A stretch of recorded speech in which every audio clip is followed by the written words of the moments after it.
morning, everybody. Super happy to have everybody here today. For those that are coming in, no, please help yourself. It's okay. You need coffee for this session because we will require participation. For those that are joining, there's a cool little fact sheet at the front. Please read it.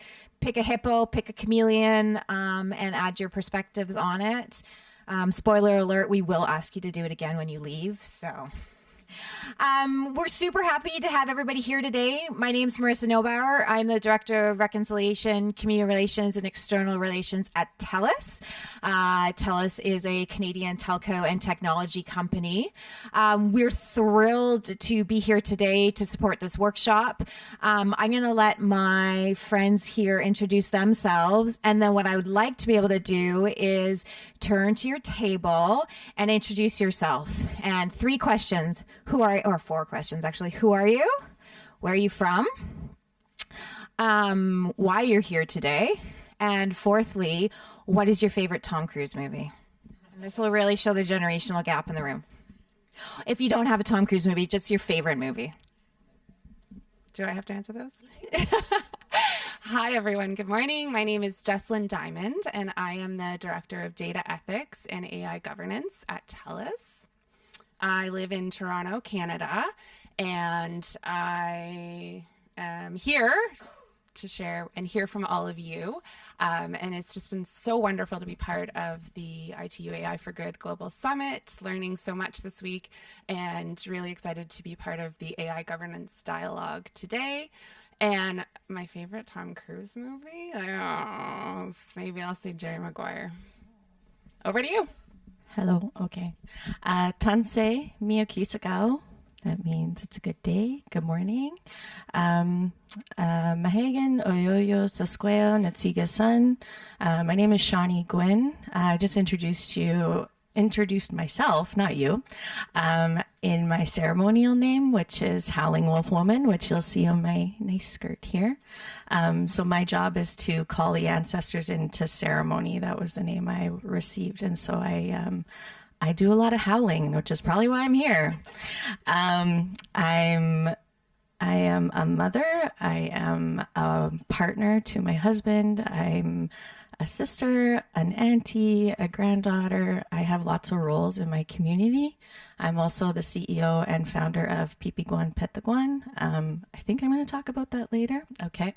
And what else can I tell you? I'm from Amiskwaciy, which is the traditional name of Edmonton, Alberta, Canada. And yeah, it's a pleasure to be here. I am a little nervous. I haven't done a lot of international speaking, so if you see my hand shaking, I'm fine. I'm fine. So hi. Oh, my favorite Tom Cruise movie. I guess Top Gun. I have no idea. Mission Impossible. Top Gun's always the right answer, or as my son calls it, Hot Guns. So I'm going to give you a bit of a run through of how today's going to run, so you know what to expect, and then I'm going to ask you guys to do some introductions. So we're going to run through some introductions. There will be no slides in this presentation. I'm pretty sure that's we're the only panel. It's groundbreaking without slides. So, but that means more work on you. What we want to be able to do is level set who's in the room, what your interest is in this topic. So as we go through, we can make sure that we tailor to the folks that are in the room today. So we're going to have a Slido. There is a fancy little QR code that I'm very impressed I got on the screen behind us. In there, you can go through, you can see what questions, you can answer the questions that are in the Slido, and then after introductions, we will kind of go through them and chat a bit about it. There's also a Q&A that you can pop in there if you have questions throughout. I will make sure to stop at kind of key points throughout so that we can do questions that you might have. But if it's burning and you want to write it down so you don't forget it, like me, who forgets everything, please feel to put it into the Q&A. What we're going to be doing after we go through that is a bit of what our journey is. So why are we here? What is the intersection points between what Telus is doing and but what Shani is doing? Who are we? How are we working together? What's been our journey to date? From there, we're going to go into a bit of a deep dive around some really kind of hot key topics. What is Indigenous data sovereignty? What does data mean to somebody like Shani? What does Indigenous data mean in the context aspects of Telus. What does responsible AI development from an Indigenous perspective mean? So we're going to really kind of dive into some meaty topics with Jesslyn and Shani and look to get some questions from the audience that you may have about the subject. From there, we're going to get a little bit hands-on. So we're going to run through a demo of Fuel IX. How do you actually work through these things through an AI engine? And then from there, we're going to move into some scenarios. So we've pulled together some really cool scenarios that you're going to talk about in your group around what would you do if you got this scenario. And then from there, we'll kind of show the different options that come through from different AI platforms as well as Shani's Wâsikan. So does that sound good to everybody? You know what you're getting yourself into? All right, I'd like thumbs up. Thank you. So take 2 minutes, fill out the little Slido, introduce yourself to your neighbors, say hello. It's very quiet for introductions. You may watch out. I may actually ask you what your favorite Tom Cruise movie is.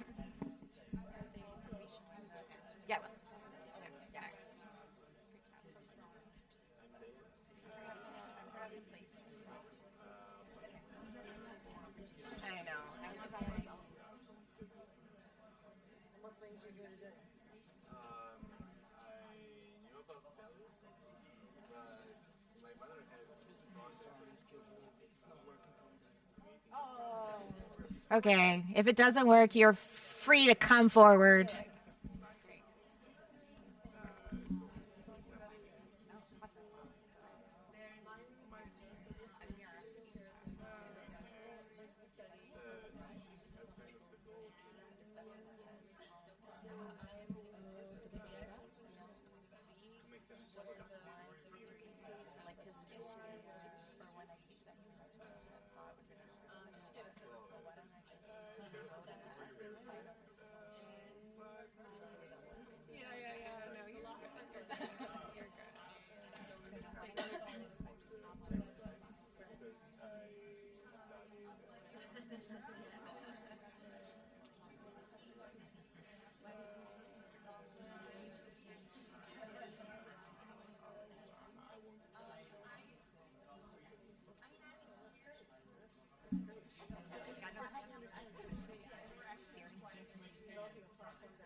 Okay, 1 minute.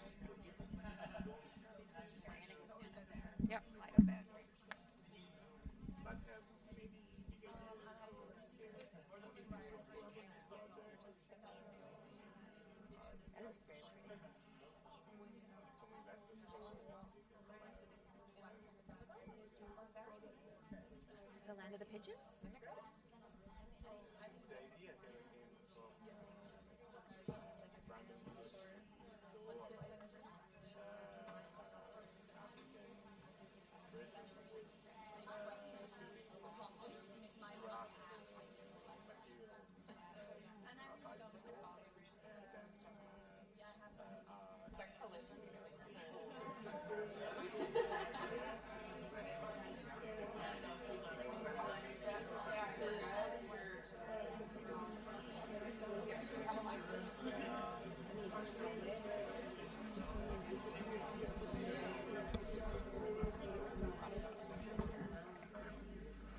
All right. I hate to break up the party. But super happy that people are chatting. I hope you got to learn something about your neighbors. I feel like in these really large conferences, it sometimes gets overwhelming to actually meet people. So always like to take the opportunity to meet people and learn and chat. So I am going to see if I can Windows P. I learned something today from our friendly tech guy at the back. Look at that. Wow. Please ignore all the many tabs at the top of my screen. I'm like one of those type A, type B people. Type A in some ways, type B, and then I have 100 tabs at the top of my screen. So for those that haven't filled out the Slido link yet, there is still a handy little Slido QR code at the top. Please scan it.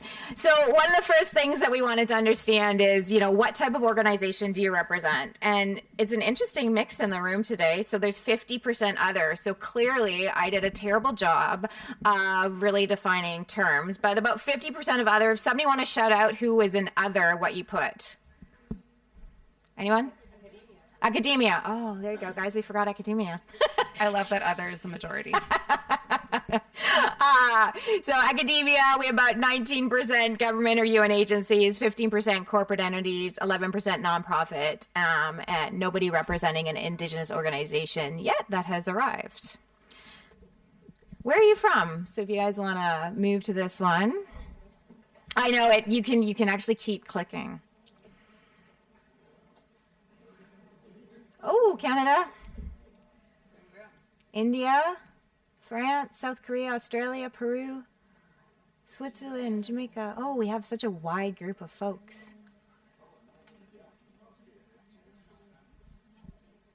Oh, New York, Finland, Norway, UK. Wow. It's very rare that you have so many Canadians in a room. Usually it's like one or two of us putting our hands up. So that's awesome. Turtle Island. Oh, there you go. Serbia. What a great group. And actually one of the things that I note as we review this is there's a number of countries in here that people are attending from today that have Indigenous communities in their country. So really excited as we go through that. So moving to the next. We would love to understand if there's anybody here today that is Indigenous or identifies as Indigenous. 100% no. No, that's okay. It's really important for us. Oh, excellent. Shani, do you want to? I'm used to seeing a very low minority number, but yeah, that's awesome. It's great. I wanted to know if anyone here was Indigenous, and Marissa was like, can I ask that? I was like, of course you can. So if you're offended, come to me. No, it's really good. We want to understand who's here, perspectives that everybody wants to learn from today. So what is your knowledge about Indigenous rights? So I think that's, one of the key topics that we're going to be talking about today, especially in the Canadian context, and why we will be talking about it in the Canadian context. There's a lot of applicability outside of the Canadian context. And I think, one of the things that we always talk about is, everybody's always learning, and it's really thrilling to be in a room of people who really want to learn more. 40% of you support Indigenous people through your jobs. That's awesome, and love to learn more as we go through with the Q&As. And love how many people here support Indigenous peoples already through their jobs, are learning, and are keenly interested. So that's awesome. Thank you for sharing. What is your experience with AI? It seems like a silly question to ask at an AI conference, but this conference itself, I think, is such an interesting group of folks who come from all diverse sectors. So some are in the middle, expert, beginner. That's awesome. We have a really great diversity of folks. All right, so this is something that we'd love to understand. Give me 2 to 3 words on what is your definition of trust. This is not a trick question. Can we trust you? That's a good question. I will always take you on the right bus and get you where you need to go.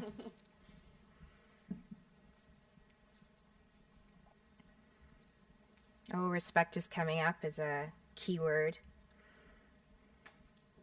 Transparency. Authenticity. Lots of people familiar with natural law here, so that's cool. Yeah. Confidence. FPIC, for those that maybe don't know that acronym, that's free, prior, and informed consent, which is within the UN Declaration on the Rights of Indigenous People. I'll call it UNDRIP throughout, but if I ever use an acronym and you don't know, please let me know. Empowered, responsible, inclusive, mutual. I love the focus on reciprocity in here. I see a lot of words that connect back to reciprocity. Honesty, safety. This is awesome. Thank you. So that's what your definition of trust is. So what is your definition of technology?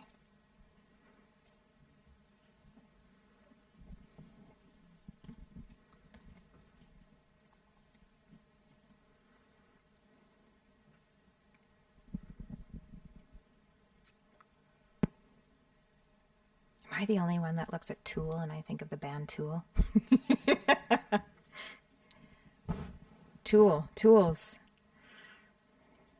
Improvement, change, enhancing lives, evolution, human-made, yeah. Augmentation, human answers to a problem. I like that one. Social construction, transformation, efficiency, systems that improve human tasks.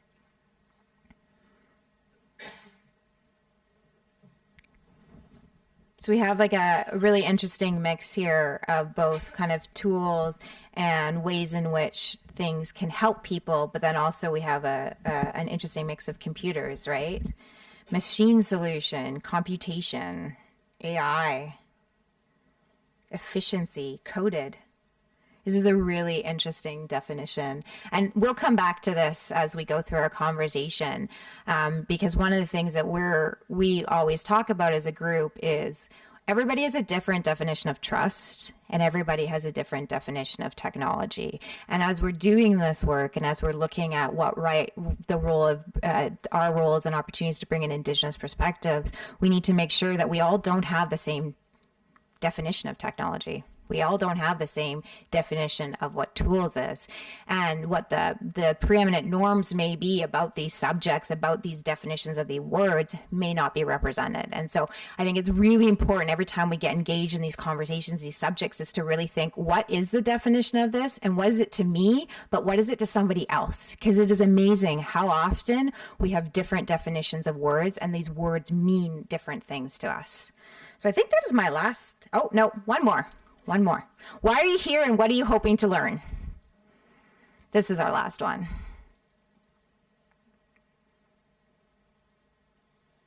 And you're more than welcome to say, because it was so easy to find the beta room.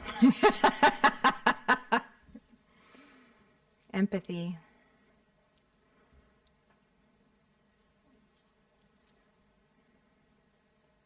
Oh, different perspectives.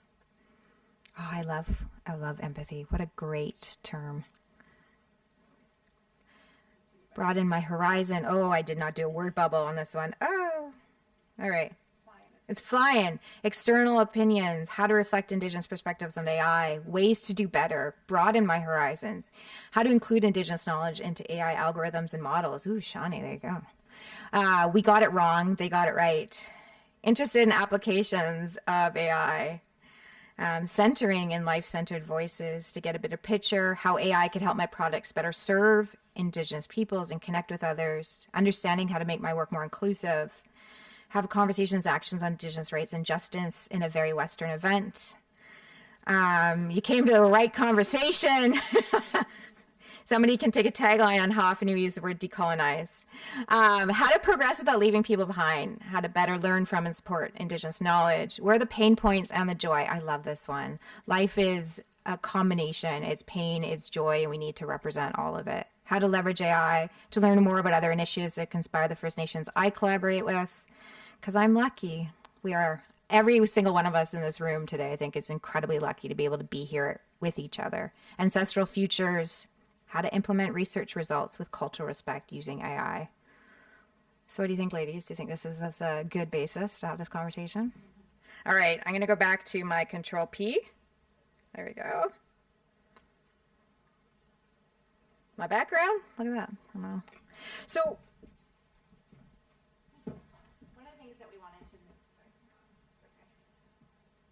one of the things that we want to move in conversation about is, why are we here? Who are our organizations? What do our organizations do? And why are we having this conversation? So Shani, we will start with you. Well, one thing that I typically do when I introduce myself is I talk about where I'm from. And I think that's one thing I really enjoyed about being at an international conference is everyone is telling me at least which country they're from. Whereas in Canada, when I ask people where they're from, it's a very relational aspect of our culture. And so we have a lot of newcomers to Canada. And so sometimes people feel that I'm othering them, but it's really about, how do I know who you are and how do you get to know me? The other aspect of that is that there are people that have lived there for a while now as newcomers, and they identify as Canadian, and they've lost that aspect of where they're from, which is interesting because when you talk to most Indigenous people, we know where we're from. So I'm Métis, and I'm also a descendant of Michelle First Nation. So my Métis ancestry comes through both of my parents, actually. So on my dad's side, I am part of the Ferguson family, and they settled in northern Alberta. My great-grandfather used to work for the Hudson Bay Company, and he took scrip, and he had married my great-grandmother, who was a descendant of Michelle First Nation. She was actually a member, but through that marriage, she lost her status as a First Nations woman. And so she married my great-grandfather, she was no longer Indigenous legally under the law at the time. And so so they settled, and my grandmother was very lucky. She didn't have to go to residential school, and she was able to really pass on a lot of affection and love and kindness to her children. And so I'm very, very lucky to have that. I have a father who is extremely loving and affectionate. He's sort of like my mother. And then through him, I'm also Welsh and Welsh. I'm just Welsh. And then on my mother's side, I am a Cunningham, which is a Métis family that settled in St. Albert, Alberta. It was actually a really large Métis settlement. And then Father Lacombe came, and the Métis helped him set up shop. And then we were slowly displaced. So through my mother, she actually spent some time in residential school, so she's a bit more abrupt. I found like a pattern when I turned about 8, when she had entered the school, affection stopped.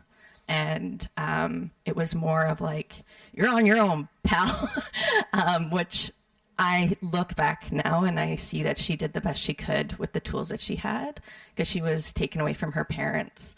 But gratefully, she was reunited with them and raised by them. So her mom is Irish, and there's also a Panamanian connection through that family. On my dad's side, I'm also Scottish, sorry. So there's a little bit of mix in here. One of the elders I work with, she says, you're a child of the universe. So I embrace that. Through my work, I, first and foremost, I'm a communications and public relations consultant. And so I have opened a PR firm that is Indigenous owned, led, and majority staffed. So I have about 25 team members, and I think 85% identify as Indigenous to the lands now known as Canada. And so what we do is we bring our perspective to the work. When I worked in a PR shop before, we did a survey, how do you identify? And it was 0.05% Indigenous, and that was me in a shop of 90 some people. And then I think it was like 2% were Black, and then everyone else was Eurocentric. So in this field, I have felt, because very culturally, we tell our history and knowledge through storytelling. And when I think about the role of a PR person, your role is to tell the story. Your role is to convince people why you should change your heart and mind to take action.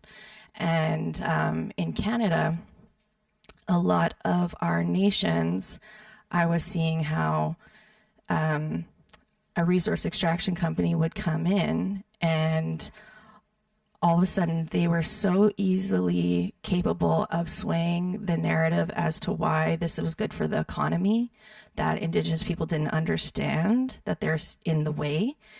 And in my mind, I'm thinking, and then probably like 2 weeks later, Indigenous people, their voices are sort of getting heard, but because majority of Canadians don't understand the very complex history between Canada and our people, it's very, very difficult to get those stories heard. And so I was like, well, what if Indigenous people had access to a PR firm that was already majority Indigenous. They didn't have to spend a ton of money explaining why they're doing what they want to do, and we can get their story out. And so I feel like we have made a lot of headway by empowering our communities to have access to resources. We have like a sliding scale, so we charge more to corporate Canada, and then we're able to do pro bono work for our communities. And so we help non-Indigenous people work with Indigenous people in meaningful ways, and then we work with our community to help them with key messaging, media training, getting in front of the camera, social media, all those sorts of things. And I won't keep going on because my story is long, but the reason this started is because growing up, I am quite white passing, and I was always immersed in my community. Luckily, both my parents have connections to community, and I was always seeing our people as joyful and intelligent. And the incredible people that they were. And so when I got to school, I was just so confused as to how people would perceive my community and the information that I was getting that I knew was wrong. And so as I got older, I was just like, we can do something about this. And the emotional labor that is on Indigenous people to correct and inform is intense. We are born advocates. And so that's a lot of the reasoning behind a lot of the work that you're going to hear from me today, is that if I can do something, I will. And my dad says I'm very tenacious. So I think that's just a nice way of saying I'm extremely stubborn. So, but yes, that's a little bit about me. Sorry for rambling on.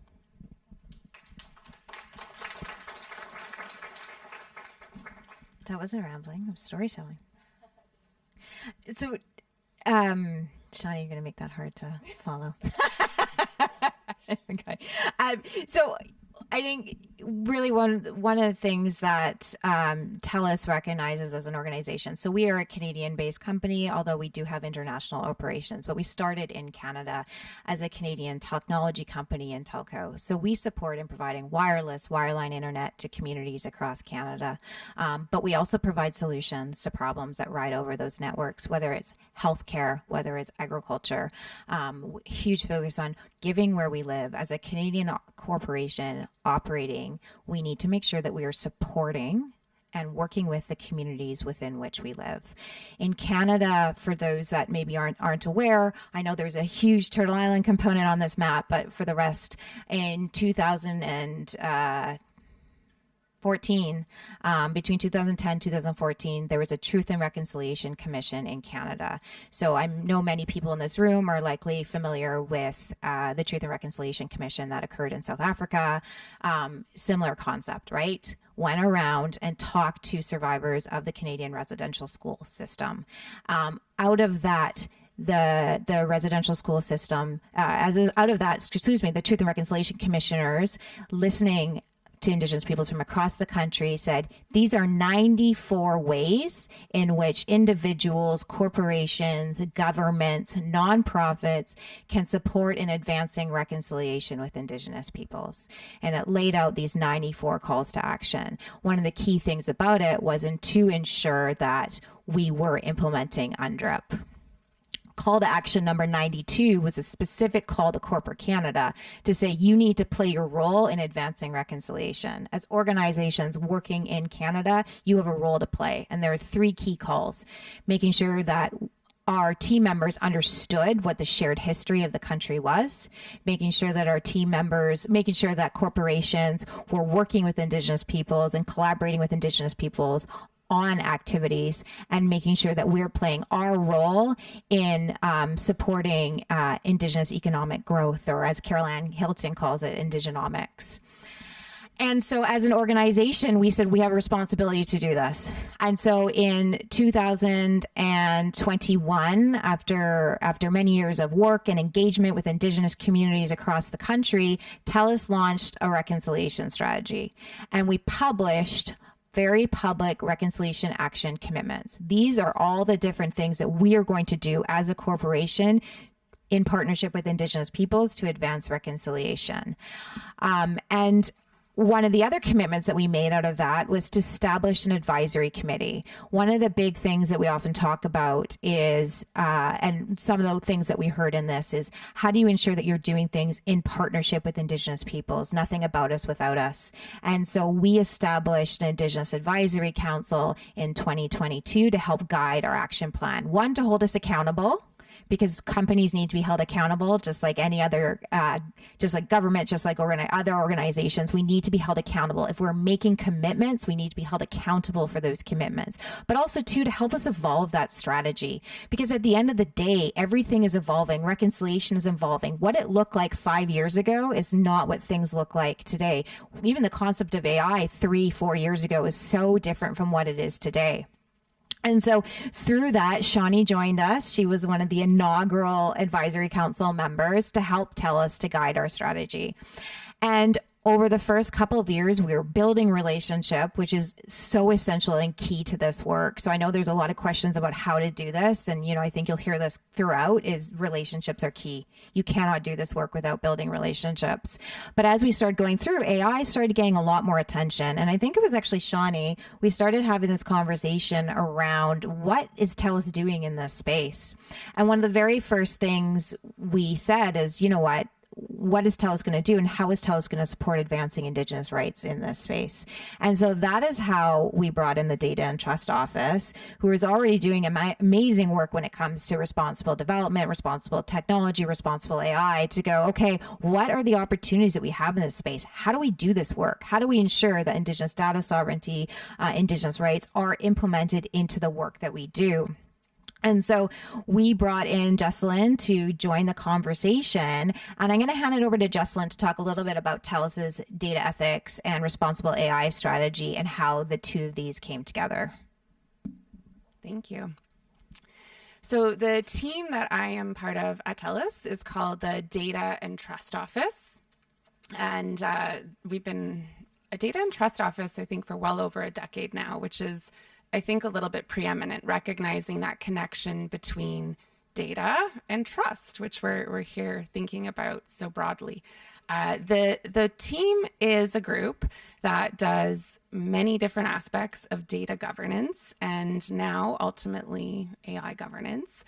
The role of the Data and Trust Office is to really establish trust in the digital ecosystem with our customers and with communities more broadly. And so we do things like data privacy, data governance, data management, metadata, records retention, all aspects of data lifecycle management, and also AI governance.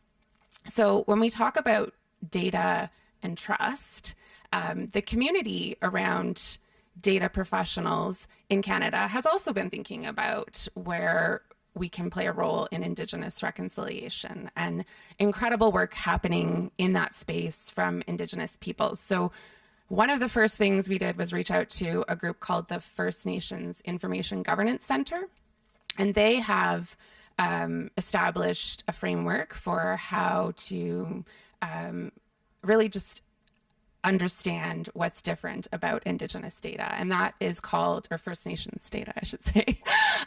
It's called OCAP. You may have heard of that. And it's similar to other global frameworks for managing Indigenous data. And the principles are ownership, control, access, and possession. And so we invited them to come teach our team all about OCAP. And we're like, okay, let's go. And, thanks to all the work Marissa's doing, we were very familiar with the reconciliation journey Telus was on. And the First Nations Information Governance Center was kind of like, you can't just take this and go.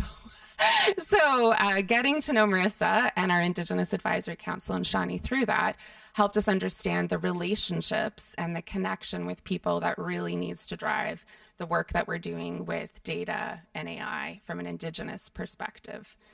It wasn't entirely new to us. I mean, when we talk about data and trust, human impact, and the ethics of how we understand what is the right thing to do with data and information is absolutely foundational. So when we talk about technology, data, we talk about using it in ways that are human-centric. And so how do you figure that out as a company? The role that I joined Telus to do was to be the one who set up our responsible AI program. And that was over 5 years ago. Way to go, Telus, for thinking about the importance of responsible AI, and also for putting me in this wonderful position of meeting our AI engineers and saying, hi, I'm the responsible AI specialist. And they're like, oh, so you're the responsible one here? Like, it just created a lot of funny conversations. But I think that work in responsible AI is so intentional. We need to be responsible when it comes to AI, and it needs to be said that we are working on responsible AI, and that is something that's a huge part of our culture at Telus when we're using AI, is to use it responsibly. But what does that mean? Going back to the concept of human impact and understanding how use of data and development of technology impacts people, one of the key things that framed the development of our work in this space is actually engaging with our customers and our communities. So to set up our framework in responsible AI, we went out and did research and had conversations with Canadians about what were they looking for from AI, what were they hearing about, what were they worried about, what did they want organizations to be able to do, and that is what informed our approach to responsible AI. It wasn't about setting up new principles or doing a whole different model of how we work through trust. It's about helping people understand how the technology works. And so that, and what it can be used for, what are its capabilities, what are its limitations. So literacy around data and AI has been foundational to our journey. And so when we started talking to our Indigenous Advisory Council and Marissa's team about how do we navigate this work in supporting and incorporating Indigenous perspectives in AI into our program, how can we do that in a way that's going to create the space for dialogue and engagement and really bring those perspectives into the technology, which is where our journey started and is now one of our commitments in our Indigenous Reconciliation Action Plan, is to incorporate Indigenous perspectives into our data ethics and AI strategies. And that has informed the work that we've been able to achieve together. What do you want me to talk about? Our journey? Yeah. And so, sure. I think it's good. So Shani then brought to the table, well, what about art? One of the biggest things that's happening right now is people are replicating art through AI. What are you going to do about that? Tell us. You're talking to me right now about responsible AI, and you're talking about including Indigenous perspectives. How are you going to address this very real and prescient issue? And so I think if we can go from there and just talk a little bit about how then our journey of working together. Yeah, sure. So as you both mentioned, I'm on the council, and Marissa was kind of teasing me. She was like, when you came in, I knew I was going to need to build trust with you. And I was like, oh, I must have come in real stoic stereotype. But I think that's good, because it is our job.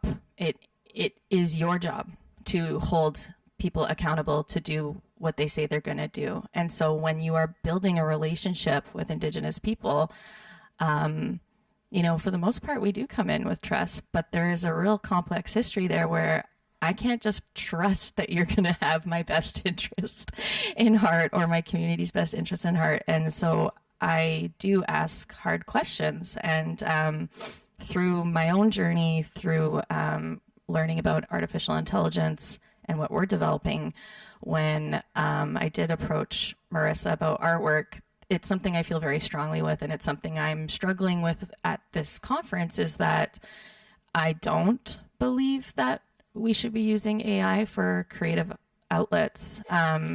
It is stealing from other artists to create something that is stolen. And the history, I think, there for me is that Indigenous data, which is why this is so important, Indigenous knowledge, Indigenous artwork, even Indigenous identity now in Canada is being stolen by non-Indigenous people for profit. And I hear at a talk about how, it's important for connectivity in sort of these third world countries and these states. And I think to myself, do people here know that our nations in Canada, our First Nations, are actually countries within a country that don't have access to internet or clean drinking water and. So even in a first world country, in Canada, we do not have access. So there's things that we are doing, like creating beadwork and our skirts and painting and embroidery and doing all these beautiful things. And in some cases, there is connectivity and people can sell their artwork online. They can sell it through Instagram or on Facebook.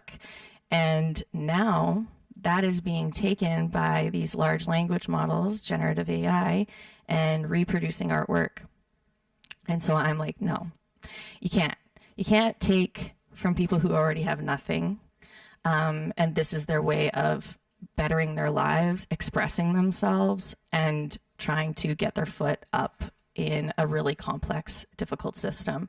So when I came to Telus, I was like, I don't think you should be using generative AI to create imagery. And she was like, whoa, okay, what are we talking about here? And I was like, well, think about where it's coming from. Even, the Black kin that are also very colorful and beautiful and expressive in their creativity and their artwork, and you're utilizing our inherent right to express ourselves for monetary gain. And I was actually shocked because everyone was like, oh yeah, okay. And I'm like, oh, I was like ready for a fight. And I was like, and she was like, yeah, no, I see what you're talking about. And I'm like, okay. And so the conversation evolved, and next thing I know, they reached out to me. They're like, do you want to be in this press release? We're going to make a commitment not to use AI to make Indigenous artwork at Telus. And I was like, heck yeah, I want to be in that press release. I want to talk about how awesome that is, because that's a first.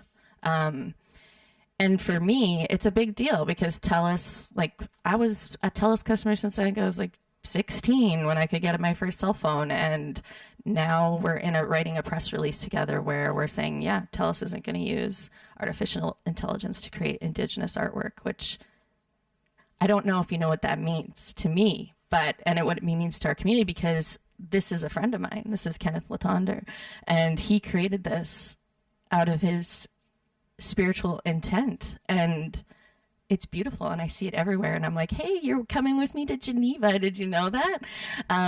And so you can't replace that in my mind. And so, yeah, there's been lots of conversations. I don't know what else you want me to talk about, but I'm happy to share whatever you want me to share. No, that's good. And I think we'll get into questions. But Honor by Design was specifically created to represent that commitment to not use generative AI to replicate Indigenous art.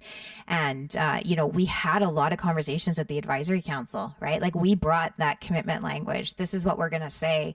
And it wasn't, Shani didn't just be like, yeah, I'm good with this language. There's a lot of conversation. Well, what about this? And how could this be interpreted, right? And I think that that's something to always remember. And actually, when you go back to UNDRIP, there's several articles about Indigenous people's rights to their data, to the art, right? And I think we always have to remember, whenever we're doing this work, it comes back to the people that we're engaging with. It comes back to Indigenous peoples already telling everybody in this room what you need to know. It is already there. It is in UNDRIP. It is in your communities' calls to action or other such things. Like, the information is there, and we always have to go back to that and remember the why of why we're doing this work. But I think the other interesting thing is it's really easy to make a declaration. It's really easy to say, I'm not going to do this and put this up. But how are you going to build guardrails within the machinery to make sure that that doesn't happen? And so I think, Jesslyn, I'd love to hear your perspective on how do you build those guardrails once you've made a commitment? Because there's one thing to say something, it's another thing to action it. It is a big undertaking and such great conversation and learning for us. And what I love about the Honor by Design piece that I want to jump in with is just the story that went into it, which is printed on the hopefully on the postcards, I can't remember, but on the poster outside, where Ken kind of speaks about the relationship between AI and something I really admire about Shani is that it isn't like don't, it's be thoughtful, right? There is a way that is maybe Indigenous led, and maybe different artists might have a different take, but it has to be Indigenous led if it's about Indigenous peoples. And so what Ken put together kind of describes that relationship, because this is all about relationship and just centering on the control and the rights of Indigenous people to kind of press that button and decide where AI is appropriate and where it isn't. And so we have this beautiful imagery that helps support our policy of implementing that across the organization, and really helps team members better understand why this is important and why this is something that we're doing differently as an organization. We are also able to configure guardrails within our Fuel IX platform that will remind team members, should they, I don't think you mentioned how many team members we have around the world, but it's a big one. And so reminds them about enforcing this and ensuring that there is kind of that technical solution, as well as the awareness and the education that goes into helping people understand the right way to use generative image technology. And we're very, very careful and mindful about when we use image generation anyway. There are lots of complicating factors in the way those images are created. And so it is something that we go into very mindfully.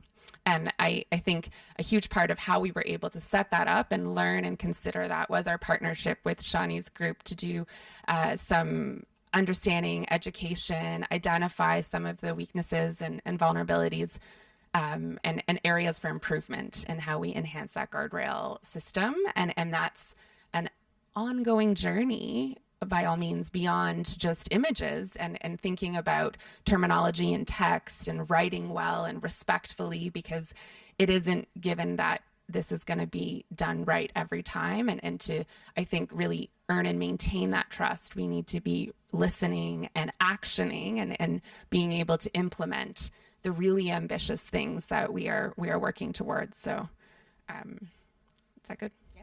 Okay. I think the key thing that Jesslyn is saying too, and Shani's saying, is you're going to make mistakes. Like, I think we can all just level set. When doing this work, we will all make mistakes. And that's just it. It's okay. And I think it's a baseline that we all need to accept. It's not about the mistakes that we're making. It's about how we're listening and learning and reflecting and updating based on those mistakes. And I think that's something that applies to everything in our lives, quite frankly. But in this work especially, you will make mistakes because we're dealing with humans and we're dealing with extensive histories and colonialism, and we will make mistakes. So accept it. And then when you make the mistake and you're called out on it, listen to it, learn from it. And that is how we co-create these things together. And I think that co-creation piece of it has been so successful. And so, I think, Shani, one of the things I'd love for you to talk a little bit more about is, we asked this question at the front: what is data? What does data mean to you? And there's a lot of really interesting feedback in there. What is data as a First Nations and Métis woman? What does data mean to you? Yeah, I think data means a lot of things to me, and I shared a little bit about that. We share knowledge through storytelling, and it's something that, everything that I say, it's not all from me. Yes, there are things that I've added myself, but it comes from generations of knowledge and elders and knowledge keepers and other people in my community who've been willing to share with me. And something that I shared with Marissa and Jesslyn yesterday was just that Indigenous people have this very deep relationship with the land, and not a lot of people understand what that's about. Like, what people will stereotype that and whatnot, but what it is really about is that our relationship, and this is from Leroy Little Bear, so I won't take credit for this, but I love it so much, is that our relationships are science. And if you look into now, because Indigenous people are studied to death, our ways of knowing are studied to death by non-Indigenous people, that now Western science is proving that our relationships are in fact science. And so we have lots of stories, like in BC. I love this story and I talk about it a lot, but there's you can find it in the National Geographic.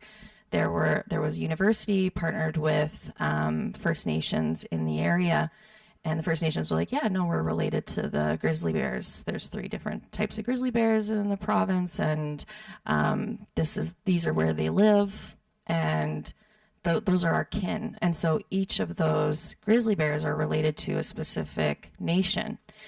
And so they're like, okay, well, let's track the bears and see what you have to say about this. And so they tracked the bears with some sort of technology, and then they took the maps and they overlaid them with the language maps of the people in the area, and they were perfectly aligned. Perfectly aligned. And so when I think of data, when I think of knowledge, I don't think of it as in a Western context. When you're building something with Indigenous people, work with the people of the area that have been there for generations, because they have ancient knowledge that is innovation, that is tech. Maybe it's not shiny. Maybe it's not a robot with blinking eyes on a computer screen, but it's traditional ways of fishing that is sustainable and still sustains your community and sustains the land.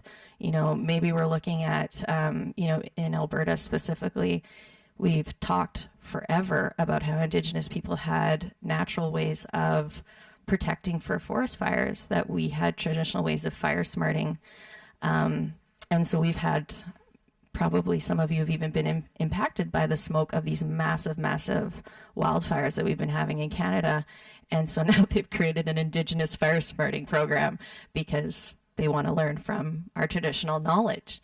And so that's what's the scary part for me, is that the more we get separated by Western data and knowledge, that people take that and need to prove it, we get further away from actually accepting those stories, because they've been labeled as myths or folklore.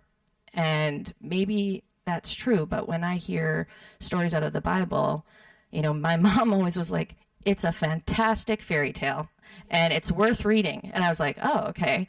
And so I started reading and I was like, oh, well, these are similar to some of these stories about Wasaki Jack, who is this little boy who gets into all sorts of trouble.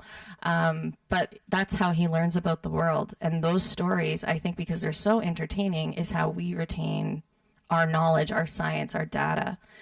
And I'll leave it with one other thing, is that a lot of people, they want data that is measurable. It's the numbers, it's the quantitative data. But for Indigenous people, it's a lot about the qualitative. It's what is that story? And there's an Indigenous housing complex close to where I live, and the Alberta Health Services wanted to do quantitative data. And the ED at the time, who happened to be my mom, was like, well, you can't collect that without talking to the individuals that live here. And so they spent a lot of time doing that. But then they got this fulsome story of people who had never been housed for over 40 years successfully. They had been tried to house them in several different areas, couldn't house them. In 40 years, they had been housed successfully. They stopped drinking. Some of them lost limbs because they found out they were quite ill. But then they started engaging in ceremony. They started moving into other parts of the housing complex to support other people and become mentors. And so that isn't reflected in the data of, oh yeah, they're not using up hospital visits anymore. Their whole quality of life has been improved. And so that qualitative, how it works with the quantitative, is so, so important, the storytelling. Yes, one of the things I've learned so much about is, and just thought about is the concept of AI as artificial intelligence, or what data is in there. And as you've said, there's significance. It's a very, very narrow subset of the world that is captured in the models we're interacting with. And so I think that is something we need to just think about when we're building these solutions and technology. And so if I can just share a little bit about some of the work that we're doing to implement the commitments that we've made around incorporating Indigenous perspectives into our data ethics strategy. It is about going to the Indigenous communities and having the conversations earlier, as I said, like hearing from our communities about what they're looking for, what they're worried about, what it means to them.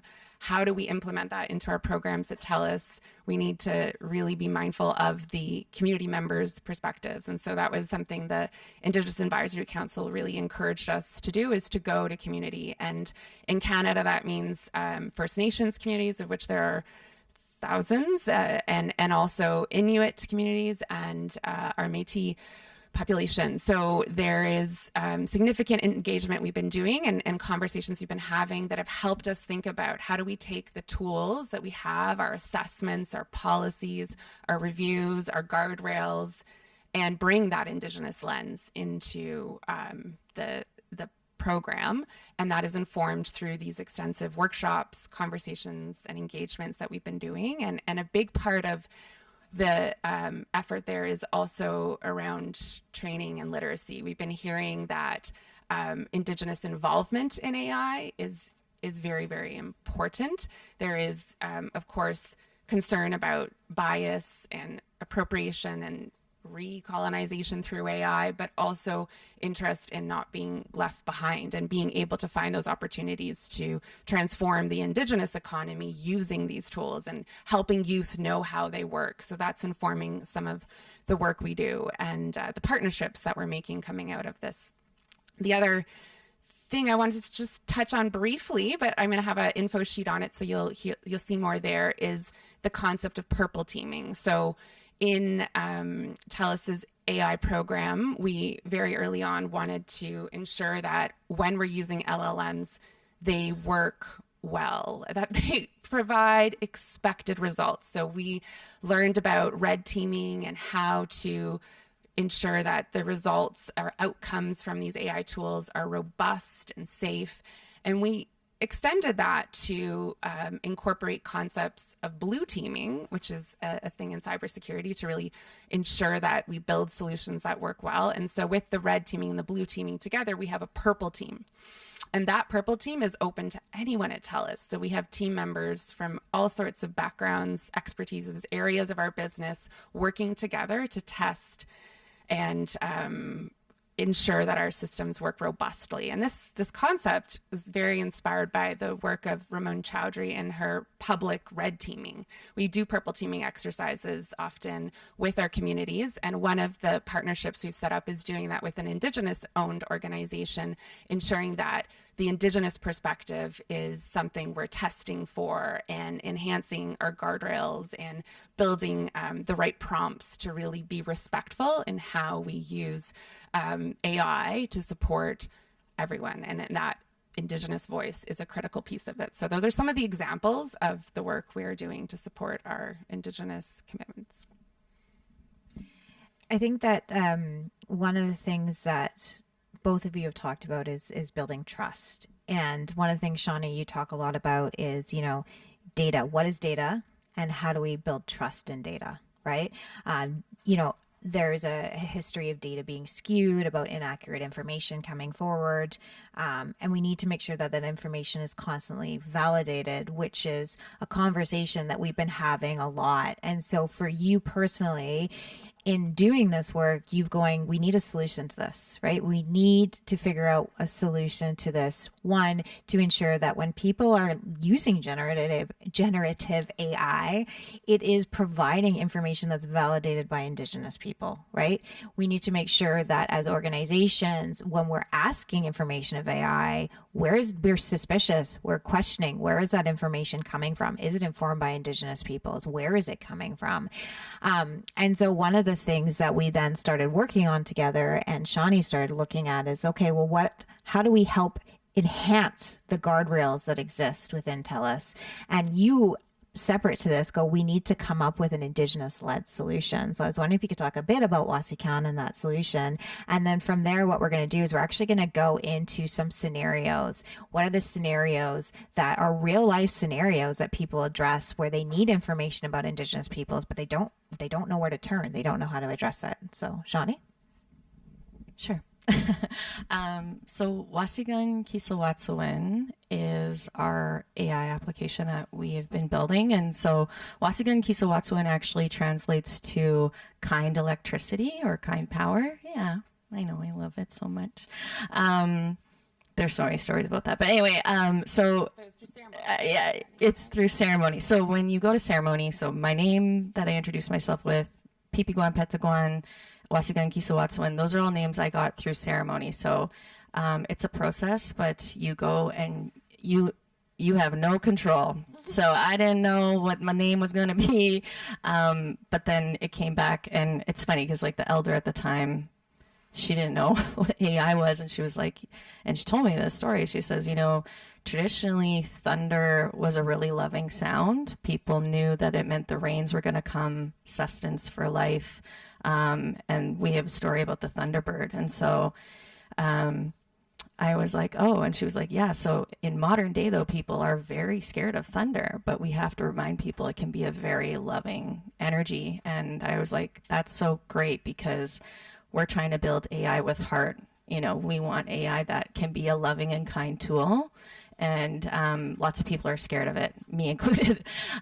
So that's the name. And so the story is related to my life, you know, like having this experience of constantly even teaching my own teachers in school about what they were teaching me and how it was inaccurate, and then going through being a communications person, primarily working on Indigenous challenges, was just having to constantly read these terrible things about my community online. Even if it was the most positive thing that we could have been putting out, somebody always had something to say, plus just interacting the world. And then there was a very key event in Canada where Indigenous people were protesting at train railway intersections, and we call them land protectors because we are driven to these states of not being heard. So we take sort of what is looked as extreme action, and the responses online had escalated in a way that I hadn't quite seen before. Like I would always see something terrible, but then it was everywhere. People were like, run them over. They deserve to die. Shoot them on sight. They're thugs. They're vandalists. Much, much worse. I won't go there. And I was just like, well, like these people are just sitting there, you know, hanging out, trying to bring attention to their issue.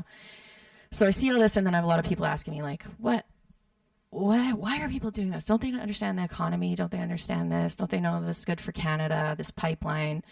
And I'm going, you know, you guys don't listen to us. You don't understand our history. We're driven to this action. Then George Floyd was shot in the US, and I see these same people after the Black community goes to the street, and these same people are going, why are they vandalizing? Why are they screaming at people? Why are they so upset? Like, can't they be more civil? And I'm like, I'm not from that community, but I can empathize that they are driven to this. They're tired of not being heard. You guys don't listen to us. Their people are being killed by police over and over and over again, and no one is doing anything. Then the Capitol in the US happened, and this same group of people are saying, I get it. I get why they did that. It makes sense to me. They're upset. They don't feel heard. And I was like, oh, okay. So when they look like you get it. And I was just so pissed off.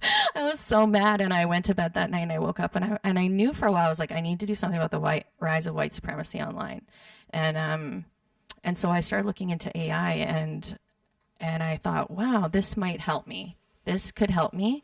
But then the more I learned about AI, I was like, man, I don't know what, like, why are all these white people creating systems that harm us all the time? And then I became more empowered to be like, okay, I need to get involved because this is still very new.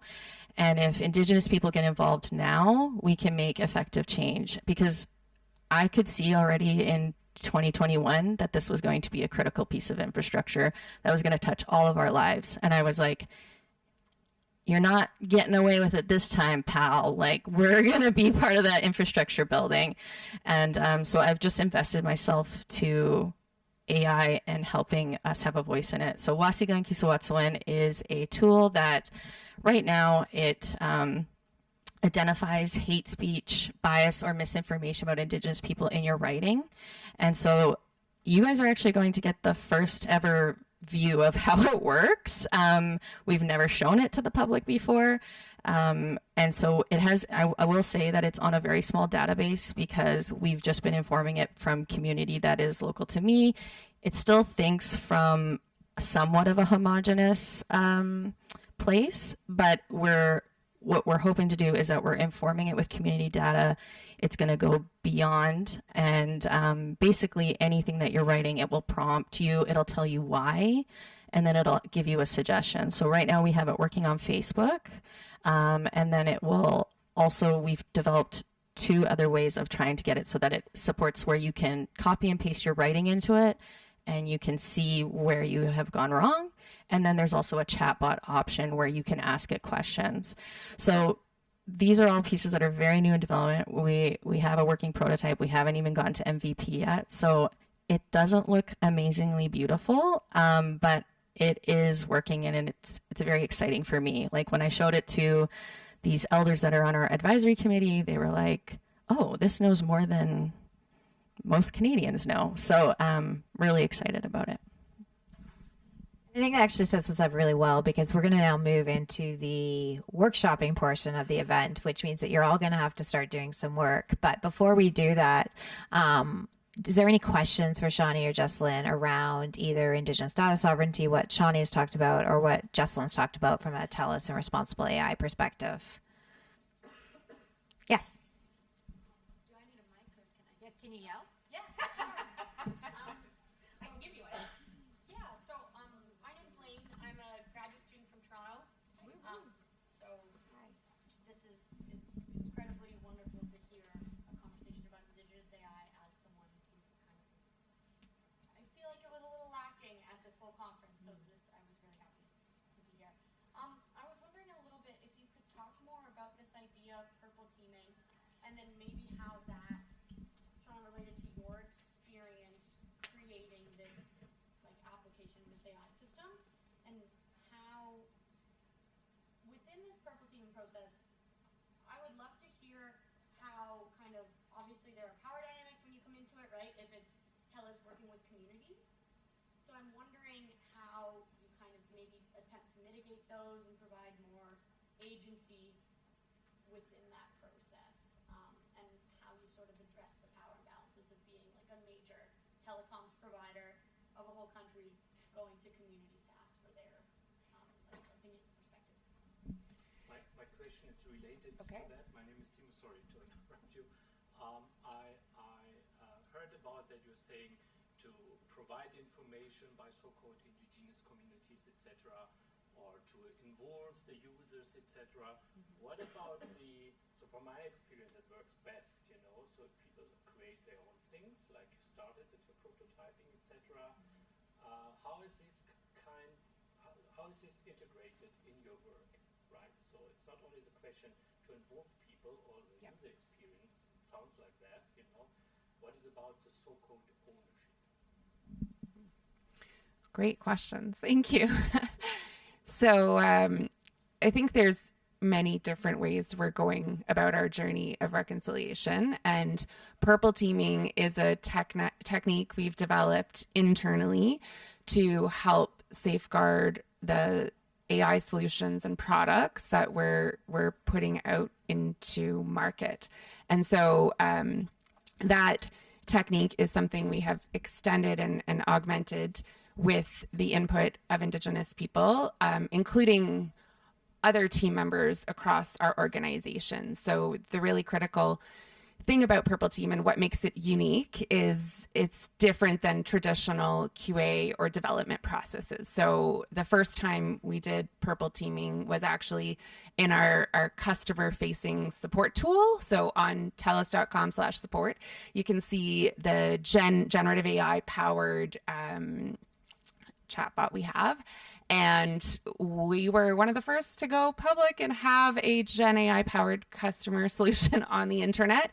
And this created a lot of angst on my team. And even with our AI engineers, they're pretty confident about what they had built. And we're like, hey, let's just also, in addition to all the rigor and scrutiny of the development lifecycle, let's also open this up through a Purple Teaming exercise, which was a new thing then. And they're like, okay, that's cute, on brand. And we want to really invite team members from across the organization to bring their own unique perspectives and sets of expertise, finance, customer service, legal, product people, different types of products.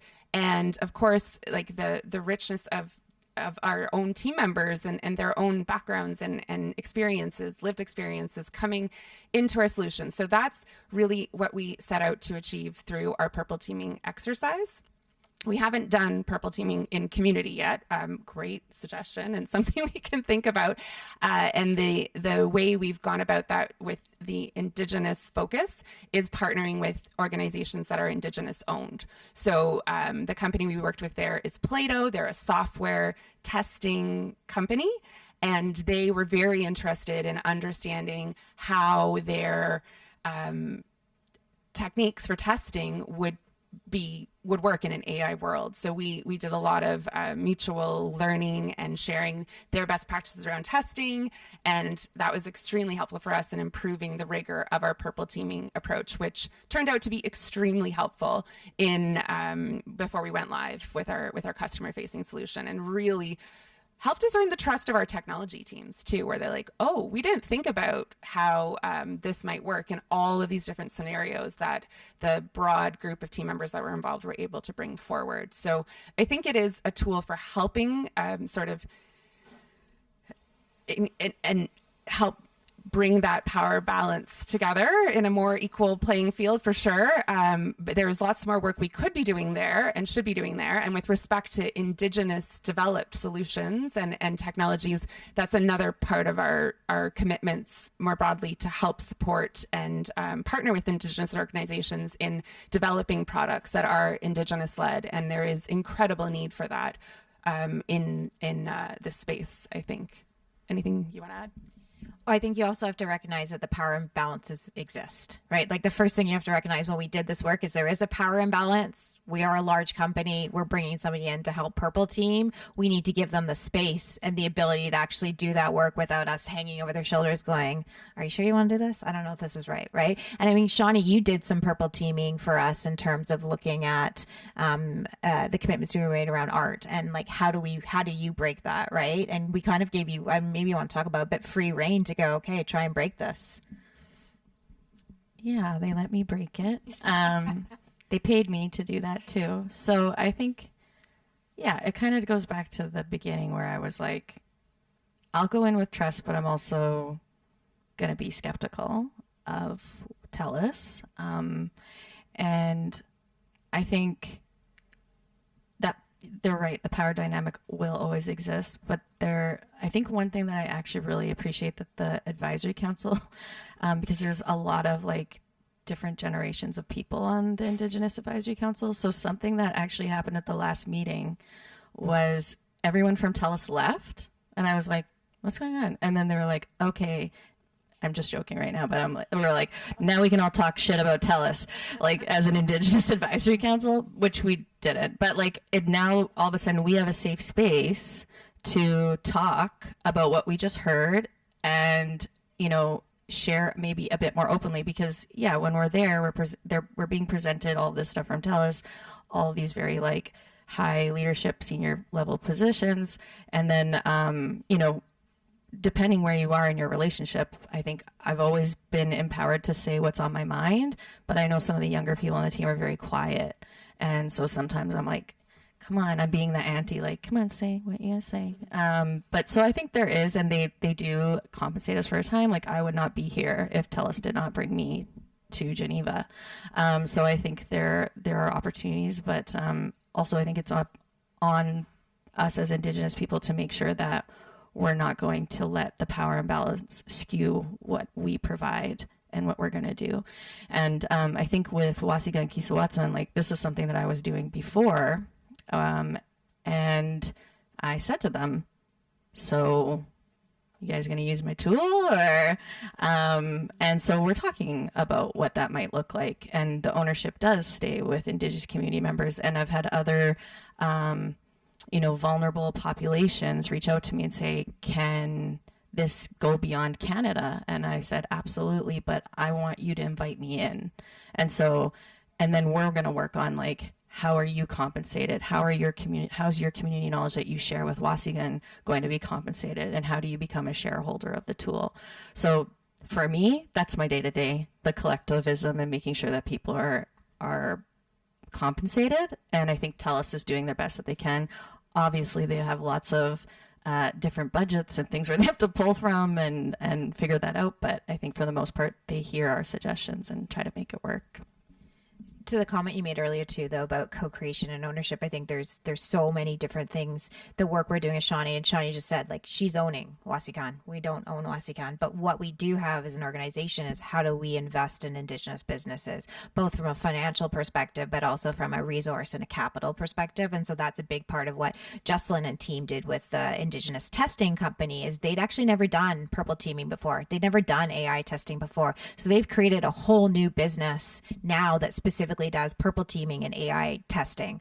We also have Telus Ventures and our Pollinator for Good program, which is a venture capitalist fund that specifically invests in companies that are doing things that have good social benefit. We've invested over 6.5% of that fund to date in Indigenous businesses that are doing things that are Indigenous led, Indigenous advanced, right? On the Parallel side, as an organization, if we're going to be creating solutions, we're working in partnership with Indigenous people. So there's a variety of ways, I think, in which this work happens. But what I would love to be able to do now as we move into this, and please feel free to get coffee. I know it's loud, but it's okay. We can all handle the coffee grinding. I don't want that to stop you from a caffeine fix. We're going to move into a little bit of a Fuel IX demo. Jesslyn's going to walk us through, how does this actually work in practicality? And then I'm going to implore Hope over here to hand out some handy little session fact sheets over there to each of the tables, because then we're going to go into a bit of a scenario situation. Yeah, you can hand it out now.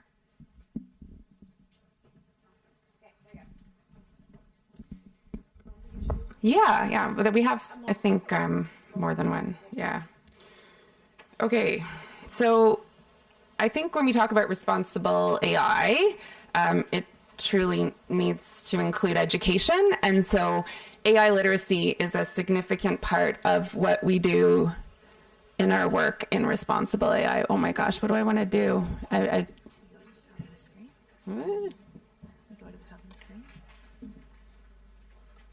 Really great tech demo kicking off here. Yay. Okay, but why can't I see it here? Hold on, I think it's duplicate. Duplicate? Yeah. Okay, sorry about that. So at Telus, we are huge adopters of generative AI and helping it transform the way we work. And we've done that through a number of different training programs.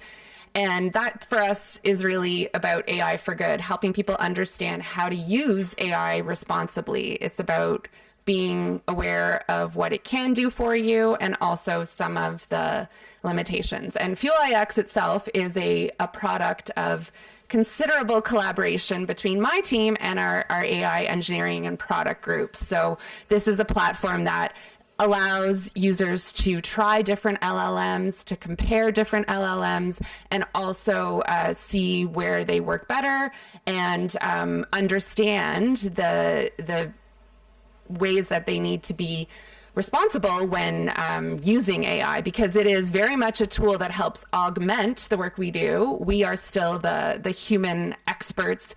What I like to say is we're the intelligent part of the AI solution. So I'm just going to go to our basic Telus Copilot. There we go. Very kind to me. Hello there. How can I help you?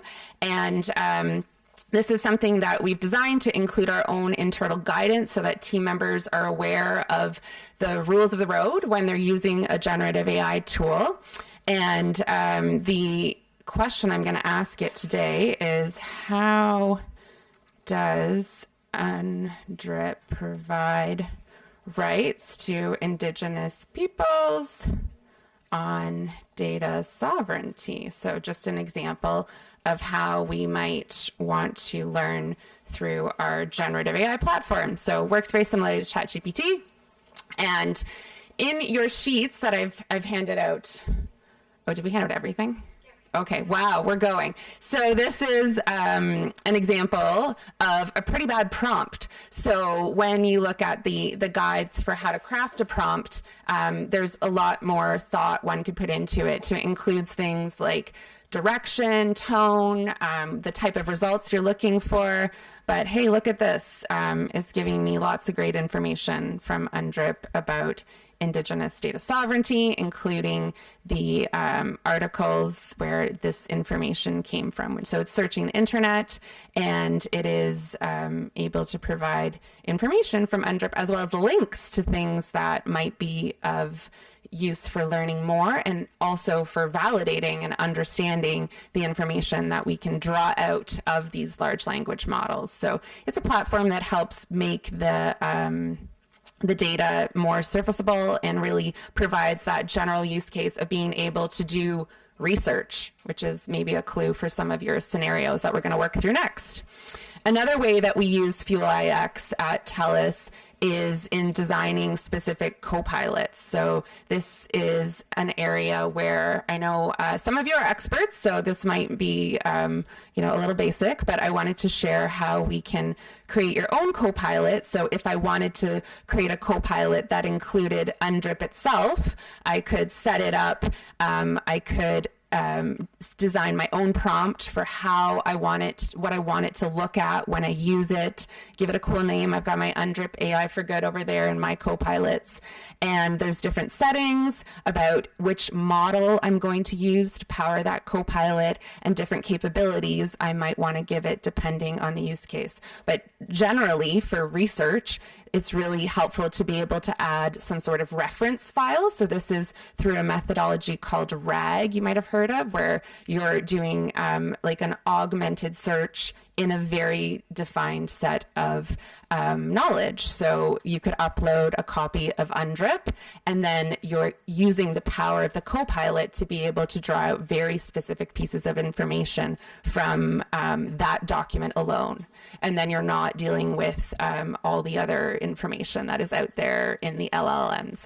So this technique of being able to do kind of like a very focused search can be helpful when you have a very specific use case and you don't want it to search into other domains or pull in information that you don't have control over. So that's what we use copilots for. And there are very sophisticated ways they can be set up and shared across our organization. So let's say I'm on Marissa's team and I want to have this search engine to help my team better understand or ask their questions about UNDRIP. I could share it with those team members, and we're all working off the same knowledge base. And I could set up different rules, like saying only look at this part, or define that, set up that really nice system prompt that I've given you some guidance around. So this is the UNDRIP AI for Good Copilot, and let's maybe try and ask it the same question. What rights does UNDRIP provide Indigenous peoples for data sovereignty? Oh my gosh, why did I pick such a hard to spell word? And it's off to the races, and this is now only going to search through UNDRIP itself, and also give me information about where it got it from within my own document. So which pages or which articles did it reference in the United Nations Declaration for the Rights of Indigenous Peoples. So this is completely constrained to the source that I've set it up to. And that is a really good way when you are trying to minimize some of the noise that we get when we're working with large language models openly on the internet. And the last thing I want to say from an AI literacy perspective, going on to the purple teaming approach, is where does that fit in? So let's say we've built a system, a co-pilot of sorts that's supposed to do something very specifically. Like in this case, it's only supposed to ask or provide responses based on UNDRIP. In the example I talked about earlier of our customer support bot, it's only supposed to provide answers based on the information we give it in our Telus knowledge base.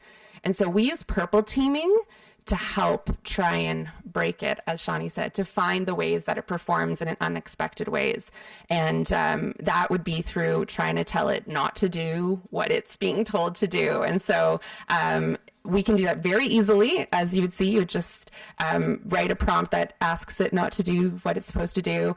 I don't know if it will work in this scenario, but that's the type of activity we do through purple teaming. And there's a number of different techniques listed there for how to trick the system and try to spoof it and make it perform in unexpected ways. So that purple teaming helps us identify ways to improve our systems that we build with AI, and some of the solutions that we put in place, like giving it that constrained set of documents, is on the blue teaming side as examples of techniques that can be used to help ensure robustness. So that's a very quick overview of our world of how we use generative AI very generally in our organization, and something I want you to think about as we work through the scenarios that we have for you today.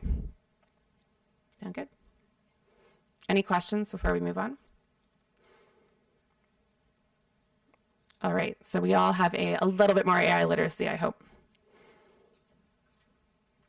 Windows P it. Yeah, I'm trying. Extend, right? Yeah. There you go. Awesome. So I preemptively handed out scenarios. Sorry, Jesslyn. I know. Just really trying to see if she can stay focused. So each line of tables has a different scenario. So one of the things that we'd like you to do is take a look at the scenario, take a look at the example, and talk amongst yourselves on what would you do to address this situation. How would you address this situation? You have about 7 minutes. Apparently it's 2:30 in the morning where we are. So you have about 7 minutes to do this. Please elect somebody from your table to be the note keeper, somebody else from your table to talk about it out loud. I don't know if we'll be able to go through all tables and all scenarios. It depends on timing, but to give your perspectives on how would you address this scenario? How would you address this scenario using technology or otherwise, please? Any questions? All good? Y'all got your coffee?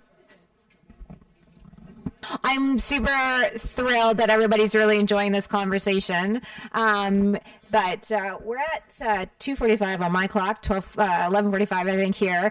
So we have about 15 minutes, but what we'd like to do for those that want to stay is we'll stay afterwards if anybody has any questions. We really want to get into some of these demos and what it looks like. But just letting you guys know that we will stay longer and do some questions for those of you that are able to. All right.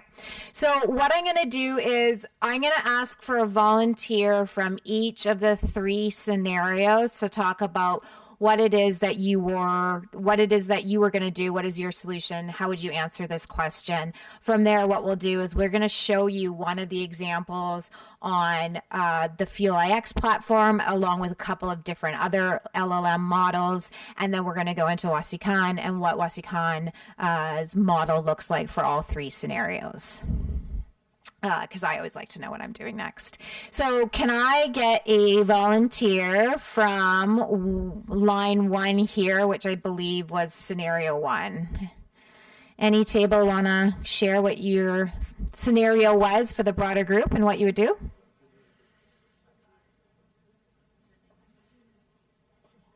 Oh, you guys were so chatty. Now nobody wants to put their hand up? So it's Don't make me choose. I'll put it up on the board. okay, great. Scenario 1. Oh, there we go. Okay. Perfect. Hello? Hello? Ah, okay. So scenario 1 was about the Australian government's International Business Development Agency wanting to get an understanding of the Indigenous market opportunities in Canada.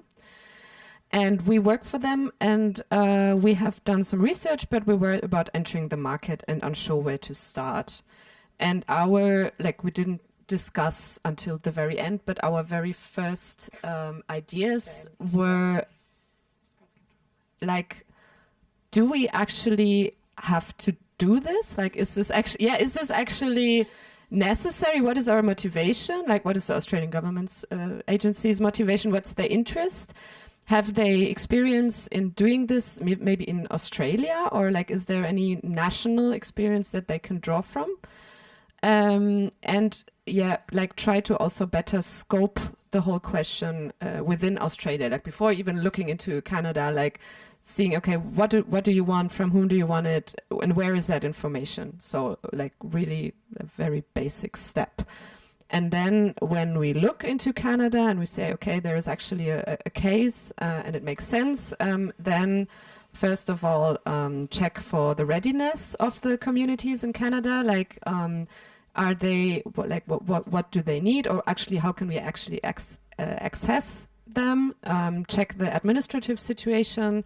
Can we, do we have permits to get in touch? Do we have permits to get, to enter the land, or to, what administrative hurdles are there as a start? And then try to, talk to someone who is actually in charge and so on, like start the whole process. But I think we really much focused on the very, very preliminary steps of the whole process. Can I ask, what did you guys talk about at all as how you would find the information? Would you go to Google? No, we didn't talk. Like, we had this question of, okay, what information do we already have, and maybe from inside Australia already? Then we had the question also, like, how much does this actually apply to Canada? And then going back to the very first question, like, why? Like, how does this even combine? One thought that I had that I didn't share with the group, but that was about because, like, do we want to be one of, I don't know, 1,000 groups that run into the indigenous land and talk to the people and suggest stuff? Or is there maybe something that's already that other groups have done before? And is there information somewhere that we can recycle, like, before actually reaching out? So is there something that has been produced already that we can maybe already get the information from that we need without, like, disturbing people over there also? Yeah. Thank you. And thank you for being our first brave soul to speak. You can get a sticker on your way out.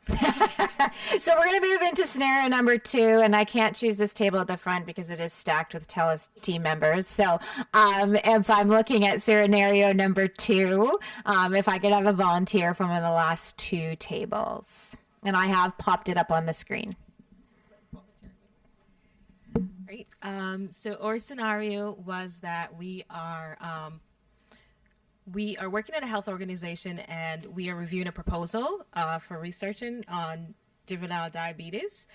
And we got this paragraph here, and we just went with kind of like these big topics of what we would think about if we were reviewing this proposal, or what we might recommend.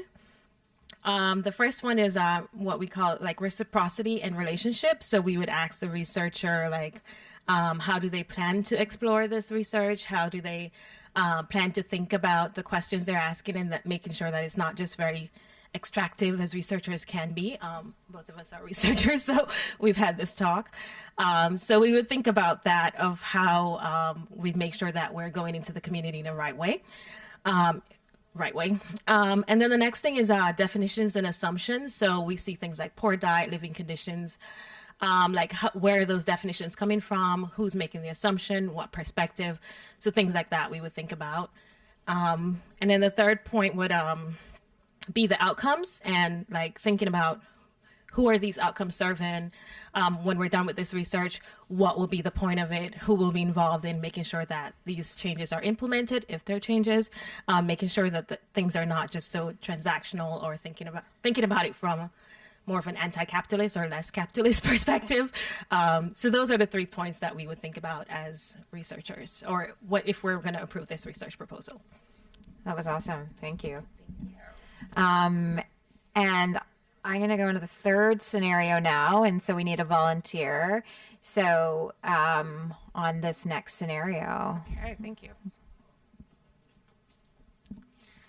Thank you. So scenario 3, we're basically an organization that featured Shani on our social media, and we got some comments under our introduction post that kind of distribute fake information or information that is not entirely correct, also misinformed.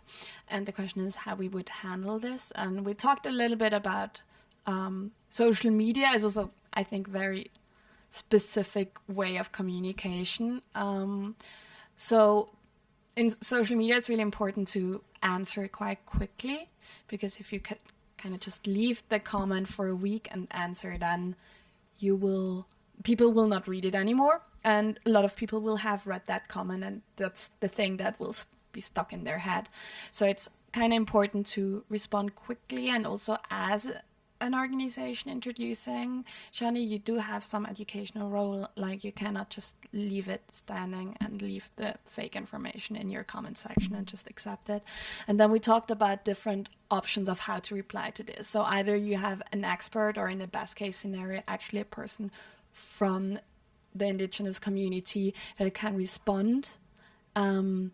But that might be hard because of the time restriction. So you would have to have someone that's ready by the time the post goes viral or whatever to respond in a very quick manner. Or then we talked about maybe having an AI agent that is very educated on or trained on Indigenous perspective and can basically act as an Indigenous agent of the Indigenous population, and also direct to maybe sources or source materials to kind of guide them towards people speaking for themselves.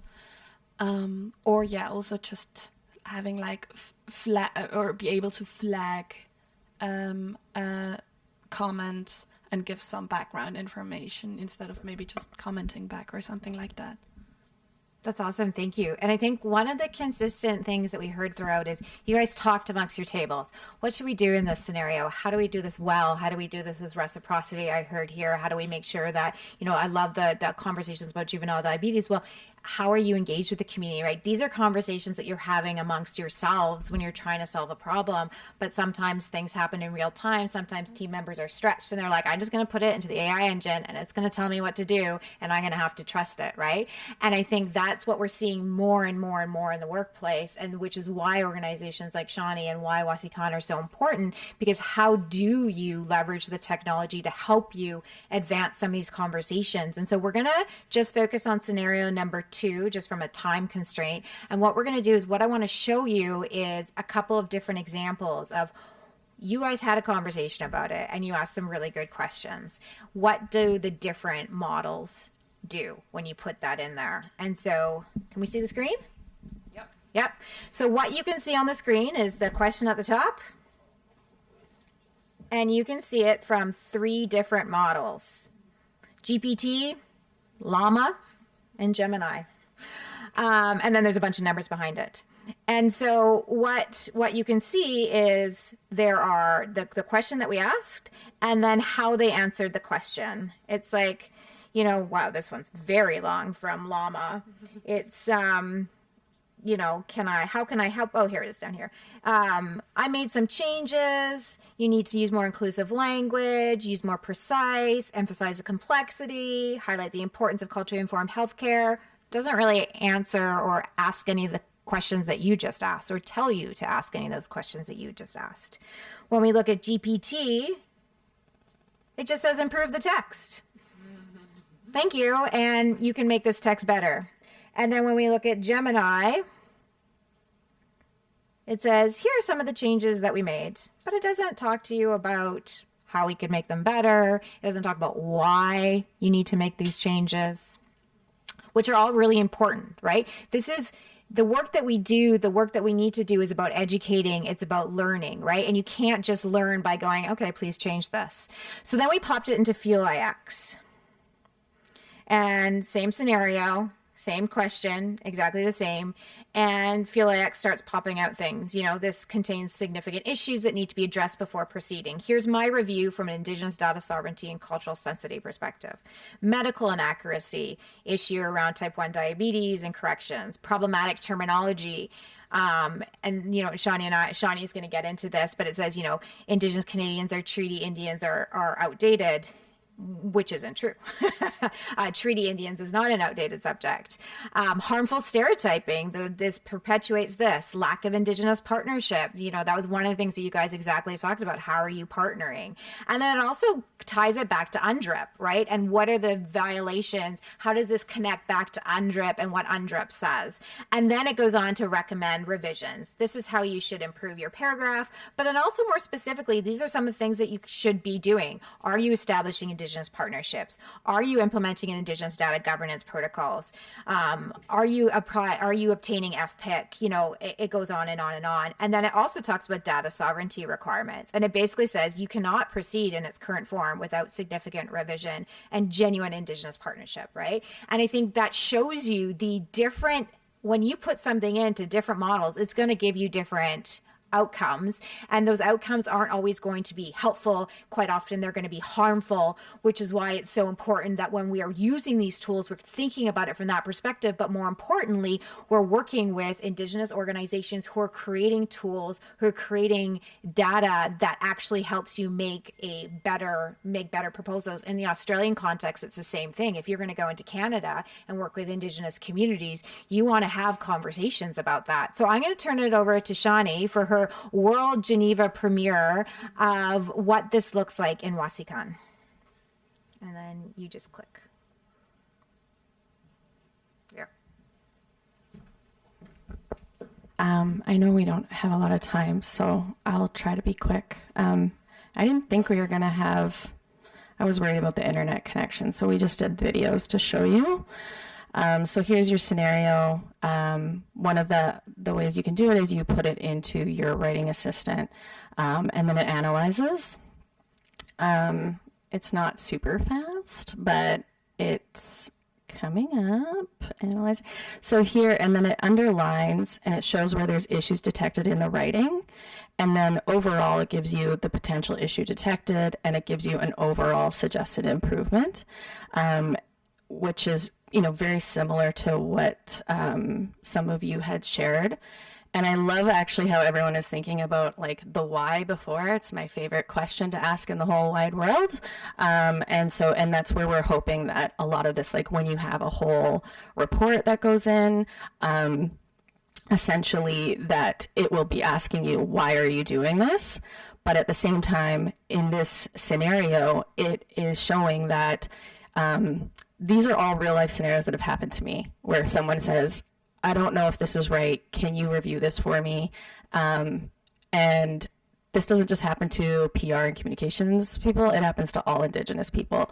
So here it's showing the suggested revision. You can apply the suggestion in real time and change the way that the whole paragraph is written, but it also tells you the explanation as to why that is problematic.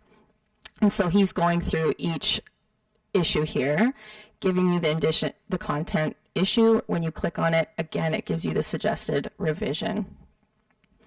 I'll just kind of whip through some of this so we're not here forever. Oh, and then here's the last one, which is the one that Fuel IX missed, is that Treaty Indians is actually a legal term still, even though Indians isn't a term that we use to refer to ourselves, and it is very harmful to Indigenous people in Canada. But the other aspect of that is if you're in British Columbia in Canada, there is no treaty. There is Treaty 8 in Northern Alberta, but the rest of Indigenous people, the rest of First Nations, are not obligated to a traditional treaty. They're working on modern treaty. So to call First Nations in BC Treaty Indians is actually incorrect. And it's actually captured that here. It caught it for you. It would help you in your research paper actually have factual information that maybe you're not aware of because of the context and history in Canada. A lot of it's hidden and suppressed. So that's our one on the writing assistant. Then we have our engagement, love the why. So here we have it in a chatbot form, and they're putting, what should I write to my cold call email to Canada's Indigenous stakeholders? And then, so wâsikan's thinking, when writing a cold call email in Canada, use respectful and not, so it's right away, it's advising you. And also, we're not stakeholders, we're rights holders. And to use these sort of values in your discussions with us and be open to guidance and the process timeline.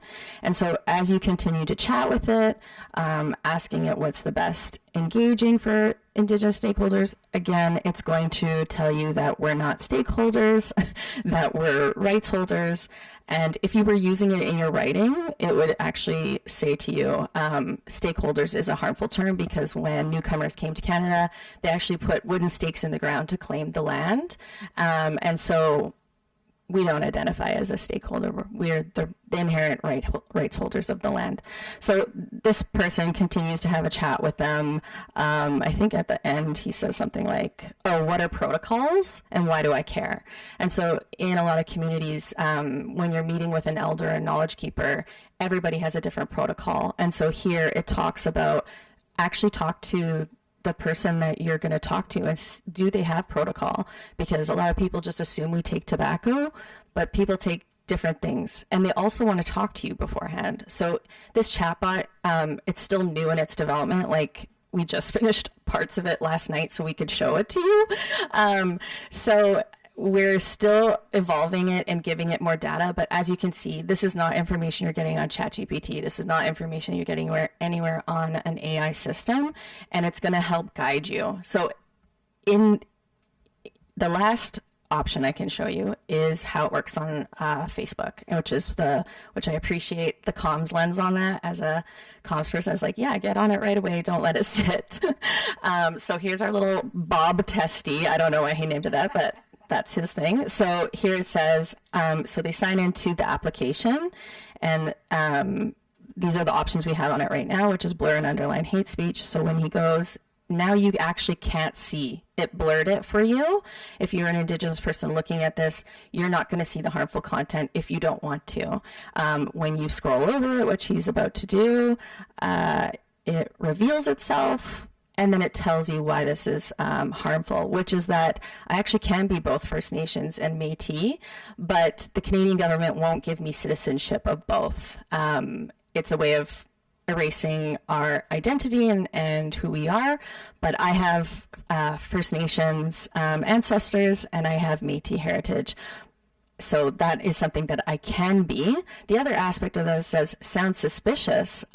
So then that is playing into a stereotype that we are, that I might be a pretendian, which then creates lateral violence in our communities. So people start questioning my own identity and whether I am who I say I am.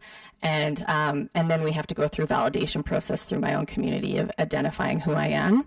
So here, what he did was you can now you can copy and paste. I don't know if you saw that, copy and paste the text, but you can also copy, and then before you even hit send, you can customize it however you want. So there it would be like, yeah, no, this is what we know, and you can customize the text. So those are a few of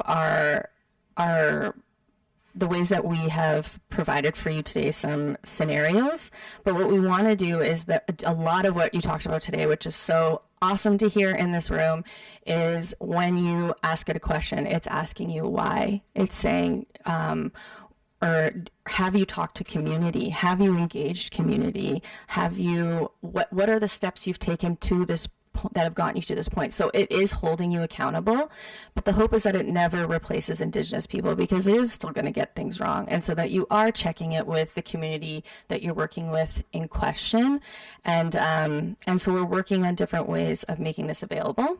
And then my vision is to create a matriarchal AI so that we have a whole alternative to AI that is built now. It's built from a patriarchal hierarchical perspective. And so what happens if you search in a chatbot, I would like to create a org chart, and it provides you with a flower alongside a pyramid or a flat structure or a pine cone with seeds. What does that mean? So our org chart at pipikwan is a flower. So I'm the little middle, and then the flower petals are our departments. But everyone in the staff is their own seed capable of blooming into their own flower because they are capable of their own autonomy and agency. They do not belong to me, but it is my job to nurture them and support them in their own self and collective sovereignty.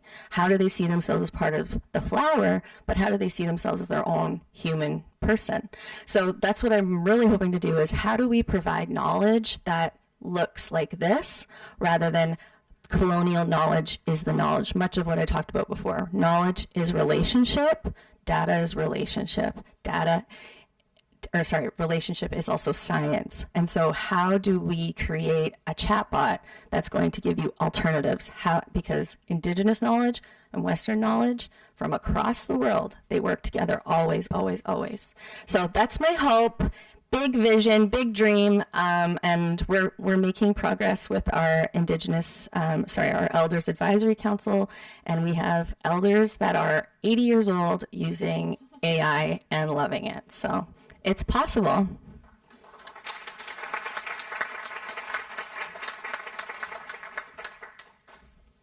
I know we're over time, but we just wanted to leave space. You want to sit down? We want to leave space for questions that people have. So I'm maybe going to be the microphone girl, and I'll walk around with a microphone.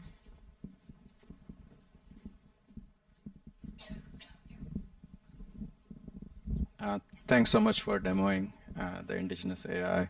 I'm curious in terms of, hopefully I say it right, wâsikan, kisewâtisiwin. The language, it's still English.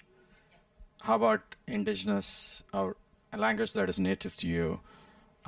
Because how you put the terms in and how the language is structured might be totally different, and the answers that come back may also be different. So I'm curious on that perspective.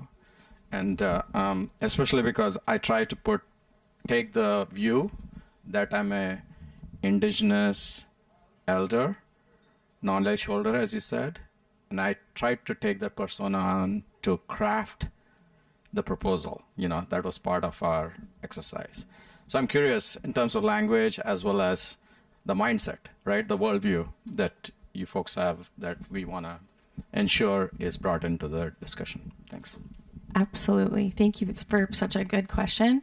I think where we're at is we are still, so Indigenous people like to take our time. We're not of the mind of move fast and break things. And because of our complex history with colonial governments and corporate entities, we are being very careful as to what information we give it. So we're going very, very slowly. There are other Indigenous organizations using AI to preserve language and help youth learn their language. And so what I would like to do with my Elders Advisory is we went to ceremony again to say, how do we, because even putting in the context without putting in traditional knowledge is very difficult. And so we have held traditional knowledge very close to our chest because it's been used against us and it's been outlawed, and it's very difficult for us to trust. And so that is something that has been on our mind, but we want to do it very carefully and slowly. And right now the audience is non-Indigenous people for the most part. The other audience, though, is that on the social media aspect, some of the tools that will be used is for non-Indigenous people, for Indigenous people to protect themselves online. So what some of the tools that are to come is it's going to help you catalog some of those hate speech or threats that you're getting online for easier reporting. We don't like working with the police. We don't report. There is not a lot of data about how we're being impacted, but we're being impacted. The other aspect is there's an opportunity for Indigenous youth to learn more about who they are through this tool, to have a positive, validating tool about who we are versus who they see online. And so that part too is about how do we incorporate the language, and we're just taking our time, essentially, is the answer. Yeah. And I'll add, if you're interested in the language aspect, Michael Runningwolf, if you Google him, he's doing some really cool things about language in the States. I think I saw him. Thank you so much. That was very enlightening. I have a question with regards to how do you, because you just said it, that the audience is non-Indigenous people, but more and more also Indigenous people for maybe slightly different purpose, which I love, like this educational background and the protection online. But do you feel there is a need to also protect the knowledge that's already inside the bot? And maybe you don't. Maybe you say, oh, if this knowledge is taken up by the bigger chatbots, then they can also get better in communicate. You know, maybe naive, but like in communicating on Indigenous issues. So that's a question. And I've heard about it, but I know very little about it, that there's a sort of a way of licensing also Indigenous knowledge. So my question would be if you have thought about this or worked on this, or if you have any knowledge, or if anybody in the room has knowledge on this, then please also speak to me afterwards. I would love to learn more about this. Thanks.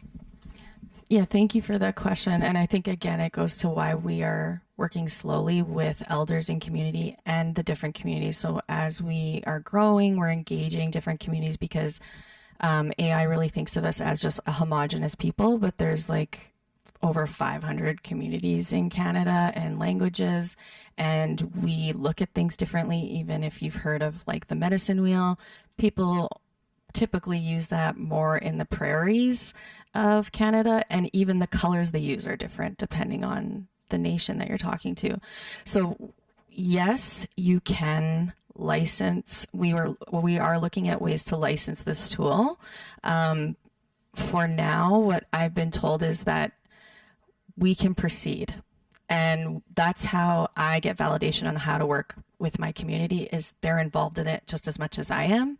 It's a collective decision that we make together. And right now, that's why we are focused just on the context of like, we have to correct the misinformation between what people understand as our history. Because even when I got to school, the history that I learned about Indigenous people was like 2 paragraphs about that big, and it was like they ate pemmican and they used all the buffalo, and then John Cabot came over and changed their lives forever. And I'm like, what? I'm like, there's like thousands of years of history and trade and entrepreneurship and innovation that no one knows about. And so we want to provide that, but also without giving out our stories. And so it is a very slow process.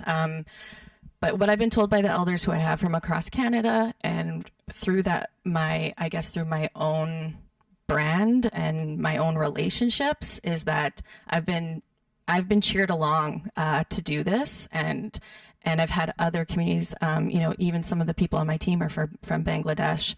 They're newcomers to Canada, and they're like, can we do this for the Indigenous people in Bangladesh? And I'm like, if they want to do it, let's have the conversation, or maybe we're helping them get their own started, so there's other aspects too that we're looking at, where people can build their own AI in community and choose if they want to share it with wâsikan or not, and what they want to share.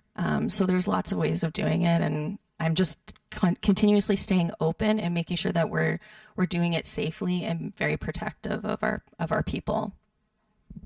Jesslyn, maybe just add, I think as part of Telus's responsible AI and data ethics, it's really important that when we're inputting information to our system, that we have the ability to keep it and not have it shared among the broader internet. So do you maybe want to talk about that quickly? Yeah, and I was thinking a little bit about the work we've done in engagements, and how through the process of research and having conversations and learning in our own way, we've been very intentional in working with Indigenous partners to facilitate those conversations. So we worked with Two Worlds Consulting to help set up these workshops that we've done, and have an Indigenous facilitator leading the conversation, understanding the protocols, and also being very intentional about sharing of the reports and the insights. So everyone who participates comes away with the same learnings that Telus does, and that kind of data sharing model is very, very critical for supporting this work. And obviously, when we're using generative AI, part of why we developed this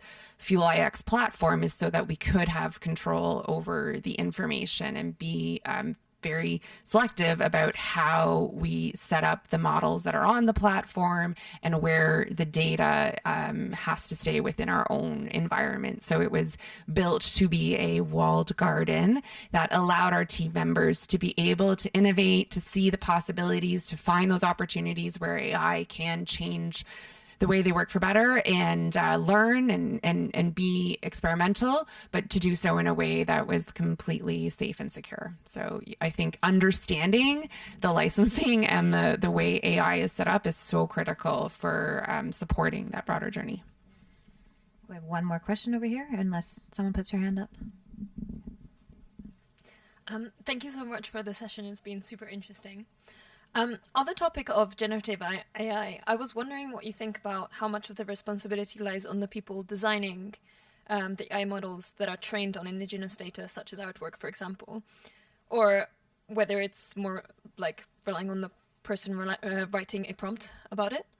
And then on that, apart from obviously the differences in cost and time it would take, how do you think someone prompting an AI agent to create an artwork based on Indigenous people's style compares to someone commissioning a non-Indigenous artist to make that artwork themselves instead of the AI? So kind of like, how does an AI outputting that compare to a human outputting that? Yeah, I think we need like one of those flowcharts for stickers to answer that question on the ethical spectrum. The first part was about using, sorry, can you repeat the first part of your question? Oh, yeah, user versus underlying model. Oh my goodness. I have a lot of feelings about that. And then there's, I think, what we have to do in practice. And so it is very surprising to me, some of the ways these models have been developed and how they've improved thanks to all of our input, insights, feedback, the public participation, I guess, in testing and developing these large language models has been absolutely crucial. And there's obviously a very important conversation there about how and whether they should have been developed at all the way they have been. And I think that is something that has happened, and here we are, and there are many opportunities and things that we are learning in how to use them. And so I think that the cat's out of the bag a bit there, but that shifts, I think, the responsibilities and the opportunities for organizations and institutions and individuals who are using these tools to be very aware of what they're working with, of what it comes with, that cat and all the baggage that comes along with it. So unfortunately, we are in this position where if we want to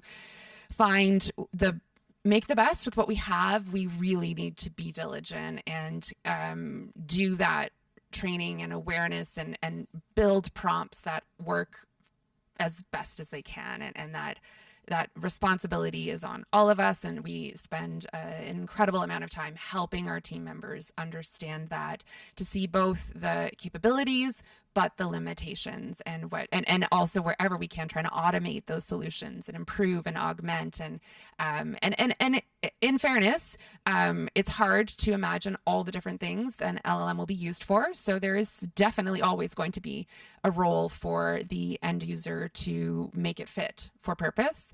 And that understanding, evaluation, risk assessment is something that's absolutely critical for AI governance. Over to you on the spectrum of arts. Yeah, my favorite. I think too, just accountability can never just sit with one. It can't. It has to be on both sides. And that's why I think one thing that I'm hearing is lacking at this conference is just that we're not hearing enough about like what are our guidelines, what are the policies that we're going to put in place to protect us. Should we really be using AI just like for everything right now, or should we be using it for specific things until we understand the impact? Which is a very, in my culture, we have 7 generations thinking, which is like, before you make a decision, you have to think about 7 generations before and 7 generations back. And people say, why are you thinking about 7 generations back? And I'm like, because I have that responsibility and accountability to my 7 generations and beyond of my ancestors. How will this impact them and improve their way of life and those that I'm responsible for in the future? So I think when I think of AI, when I hear a lot of these things, I'm like, like, what are we doing that for? But at the same time, Indigenous people cannot be left out. And when I say Indigenous people, I mean Indigenous people to any land in this world. They cannot be left out of this process and helping build the policies and the guidelines. So accountability is two-way. And people are inherently good. They just get off on the wrong path sometimes. With artwork, I think it's with any artist, but for Indigenous artists, and I can't speak for all of them, but when I see Indigenous art, I know there's so much symbolism and meaning, and there is a spirit. Like some of the artists that I work with, they'll say there is spirit in this painting. And they even name the painting like a spirited name or a ceremonial name. And even my logo, pipikwan with the eagle and the pink, you know, every part of that has symbolism and meaning, and it relates to our name, our ceremonial name. It talks about our values and our mission in there. There is ceremony actually happening in the photo or in the image. And so when I first saw that, I got emotional. Like I was so beside myself. I was like, this is it. Like he got it. He knows what he's doing. And all of the colors have meaning. They have symbolism. You know, we talk about that even on our PR team. Like, we're decolonizing design because they'll say, oh, red and yellow mean that it's low pricing, or red and black is like emergency. Like that's the psychology. And I'm like, psychology for Western culture, because if you're going to talk to me about yellow, I'm going to talk to you about the medicines that represents in my community, or that it represents the eagle and vision and looking forward in the future. So when you look at artwork, it's going to mean something different to everybody across the world, but that spirit and intent that comes into creativity, AI can't replace it. Like I saw there was a Ada robot that's painting the queen, and I was like, what am I supposed to feel here? Like it looks kind of cool, like, but I don't feel anything. And so when I see artwork, especially for my community, but lots of communities, I feel something. I feel inspired, and I have questions, and I want to know what went into their creation. Just like anyone, if you're creating AI, I want to know. That's still artwork to me. That's still you creating in the unknown, being inspired and doing something that's part of you. Like there's a spirited exchange in that. And AI doesn't have a spirit.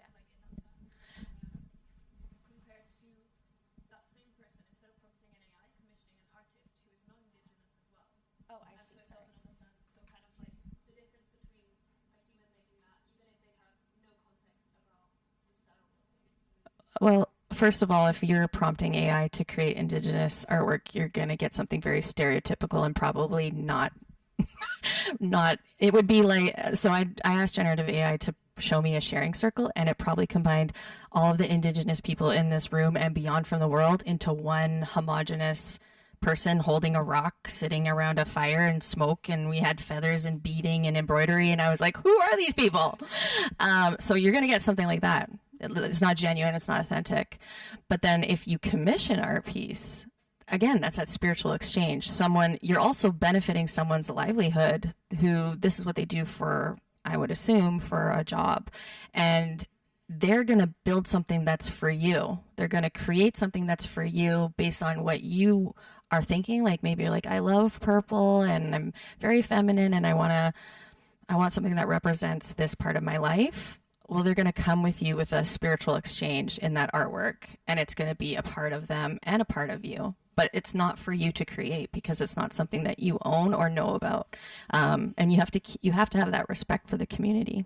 I'm just going to add in because I think maybe just the non-Indigenous people should ever be creating Indigenous art. I think that's just yeah. So I think I was just for Shani because I'm not sure she heard that part of the question. Like in general, non-Indigenous people shouldn't be creating physical art or commissioning AIs to do it.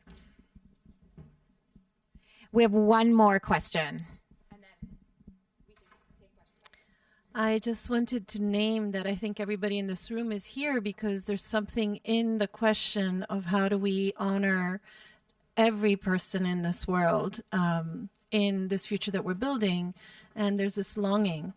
But I also know personally that trying to make this part of the consciousness of companies is very rare. So the fact that Telus is here and sharing the work that you're doing, you're one of the unique, rare organizations really honoring this complexity. And so I wanted to know from you guys, like, how did you gain the internal momentum, the support, the stewardship to do this work and to support this work and lead it? And what recommendations do you have for everybody who's in this room who's actually trying to do the same and running up a system that really diminishes this kind of work every single day because it's just not profitable? It's not easy. I'm going to go sit down. I'm not standing. So I think there's a couple of things that come from that. So one is you need to understand the context of the country that you're living in, obviously, and what is happening in your country. So in Canada specifically, we have Indigenous rights protected in our Constitution, Section 35 of the Constitution. We had the 94 calls to action. We have UNDRIP actually legislated federally through a bill as well as provincially in the province that I live in. Lastly, we've had other commissions like the Missing and Murdered Indigenous Women and Girls Commission in Canada. And so we essentially went to our leadership and said, look, number one, it's a moral and ethical imperative. We are a company operating on the lands in Canada that are not settled lands. And number two, it always comes back to reciprocity. At the end of the day, it's not one or the other. And Shani and I talk about this. It's Telus is bettered by working with Indigenous people. We are bettered by having Indigenous perspectives in our business. We are bettered by having Indigenous people as customers. We are bettered by serving Indigenous customers and communities through connectivity. This is not just about us supporting. This is about how we collectively are better by working together. And I think we tend to lose that. And so that's the conversation that we have with our leadership. This is what the governments are saying. This is what Indigenous communities are saying. There are calls to action. And this is how we can do it that aligns with our business, right? Because I'm going to speak from a corporate example.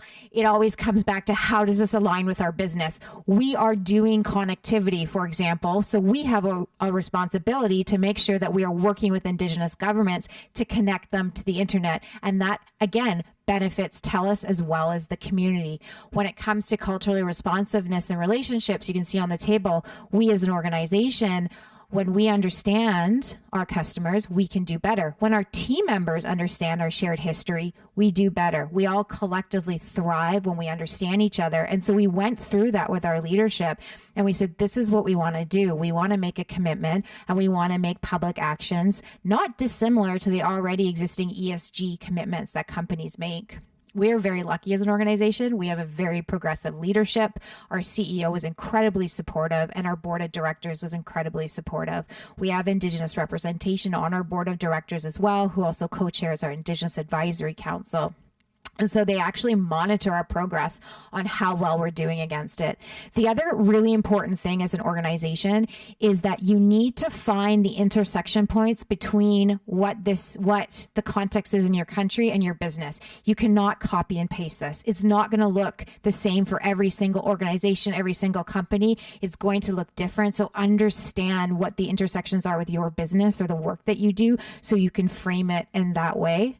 I think the other thing is we've made a really concerted effort that this doesn't live with my team. right? My team is the backbone. My team helped build it. But at the end of the day, in order for us to actually do this well and do this right, it needs to be implemented across the organization. That means that leaders like Pam Snively here, who's the VP responsible for the data, or the Chief Data and Trust Officer, she has made a commitment to say, yeah, as part of our organization, as part of our data and trust office, we need to make sure that we're integrating this. One, because it's a commitment that Telus has made, but two, because it's the right thing to do and it furthers our business. And every part of the organization of Telus has done that. And there's a diversity. Like, we have stores. Where's the intersection point with the stores? We have health. What's the intersection point with health, right? So it needs to be collectively owned, but ultimately you need that leadership buy-in, and you need to understand what the intersection points are between your business and what you're hearing from Indigenous peoples. And ultimately, at the end of the day, you need to be accountable to Indigenous peoples, and that looks different. We established an advisory council. We are also on the ground every day working with Indigenous communities as well to influence it. So I think it's a lot of hard work, right? Like, it didn't happen overnight. Like, it took us 2 years to build the strategy and gain support and roll it out. And I wish we could move faster, but I'm always reminded that we can't move faster. We have to move with the pace. But at the end of the day, it's a lot of hard work, and you just keep going. And you don't also have to expect perfection. That's the other thing that I've been working with my leadership on is everything doesn't have to be big. Everything doesn't have to be perfect. It's about the learning journey. So I'm not sure if that helps, but I do think having a very engaged leadership is really important in getting this across. I know there's a ton of questions, and I think we're all willing to stay for a little bit before our blood sugar drops too low and we need lunch. But I wanted to say thank you so much for participation. For those of you that stay for the whole time, that's awesome. Please make sure you put stickers on the back. I believe there's Brett back there and some cameras if anybody wants to share their feedback. We've really appreciated this. Shani, any last words? Well, thank you for staying. I think I just want to add to your question is just that for our PR firm, we actually don't work with organizations unless they're showing how they're aligned with our values and what actions they're actually going to take to work meaningfully with Indigenous people. And so I think also remember that Indigenous people have autonomy and agency in this as well, and we can hold you accountable, and we will, and we should if we're not, because I mean, like, whatever is going to happen has already freaking happened to us. So there's nowhere else to go but up or stay where we are. So I think for us, it's about holding onto our values, and it's something that we've never lost sight of. So yeah, and just thank you so much. I just can't believe how many people stayed. I just really appreciate that so much. So thank you. Thank you.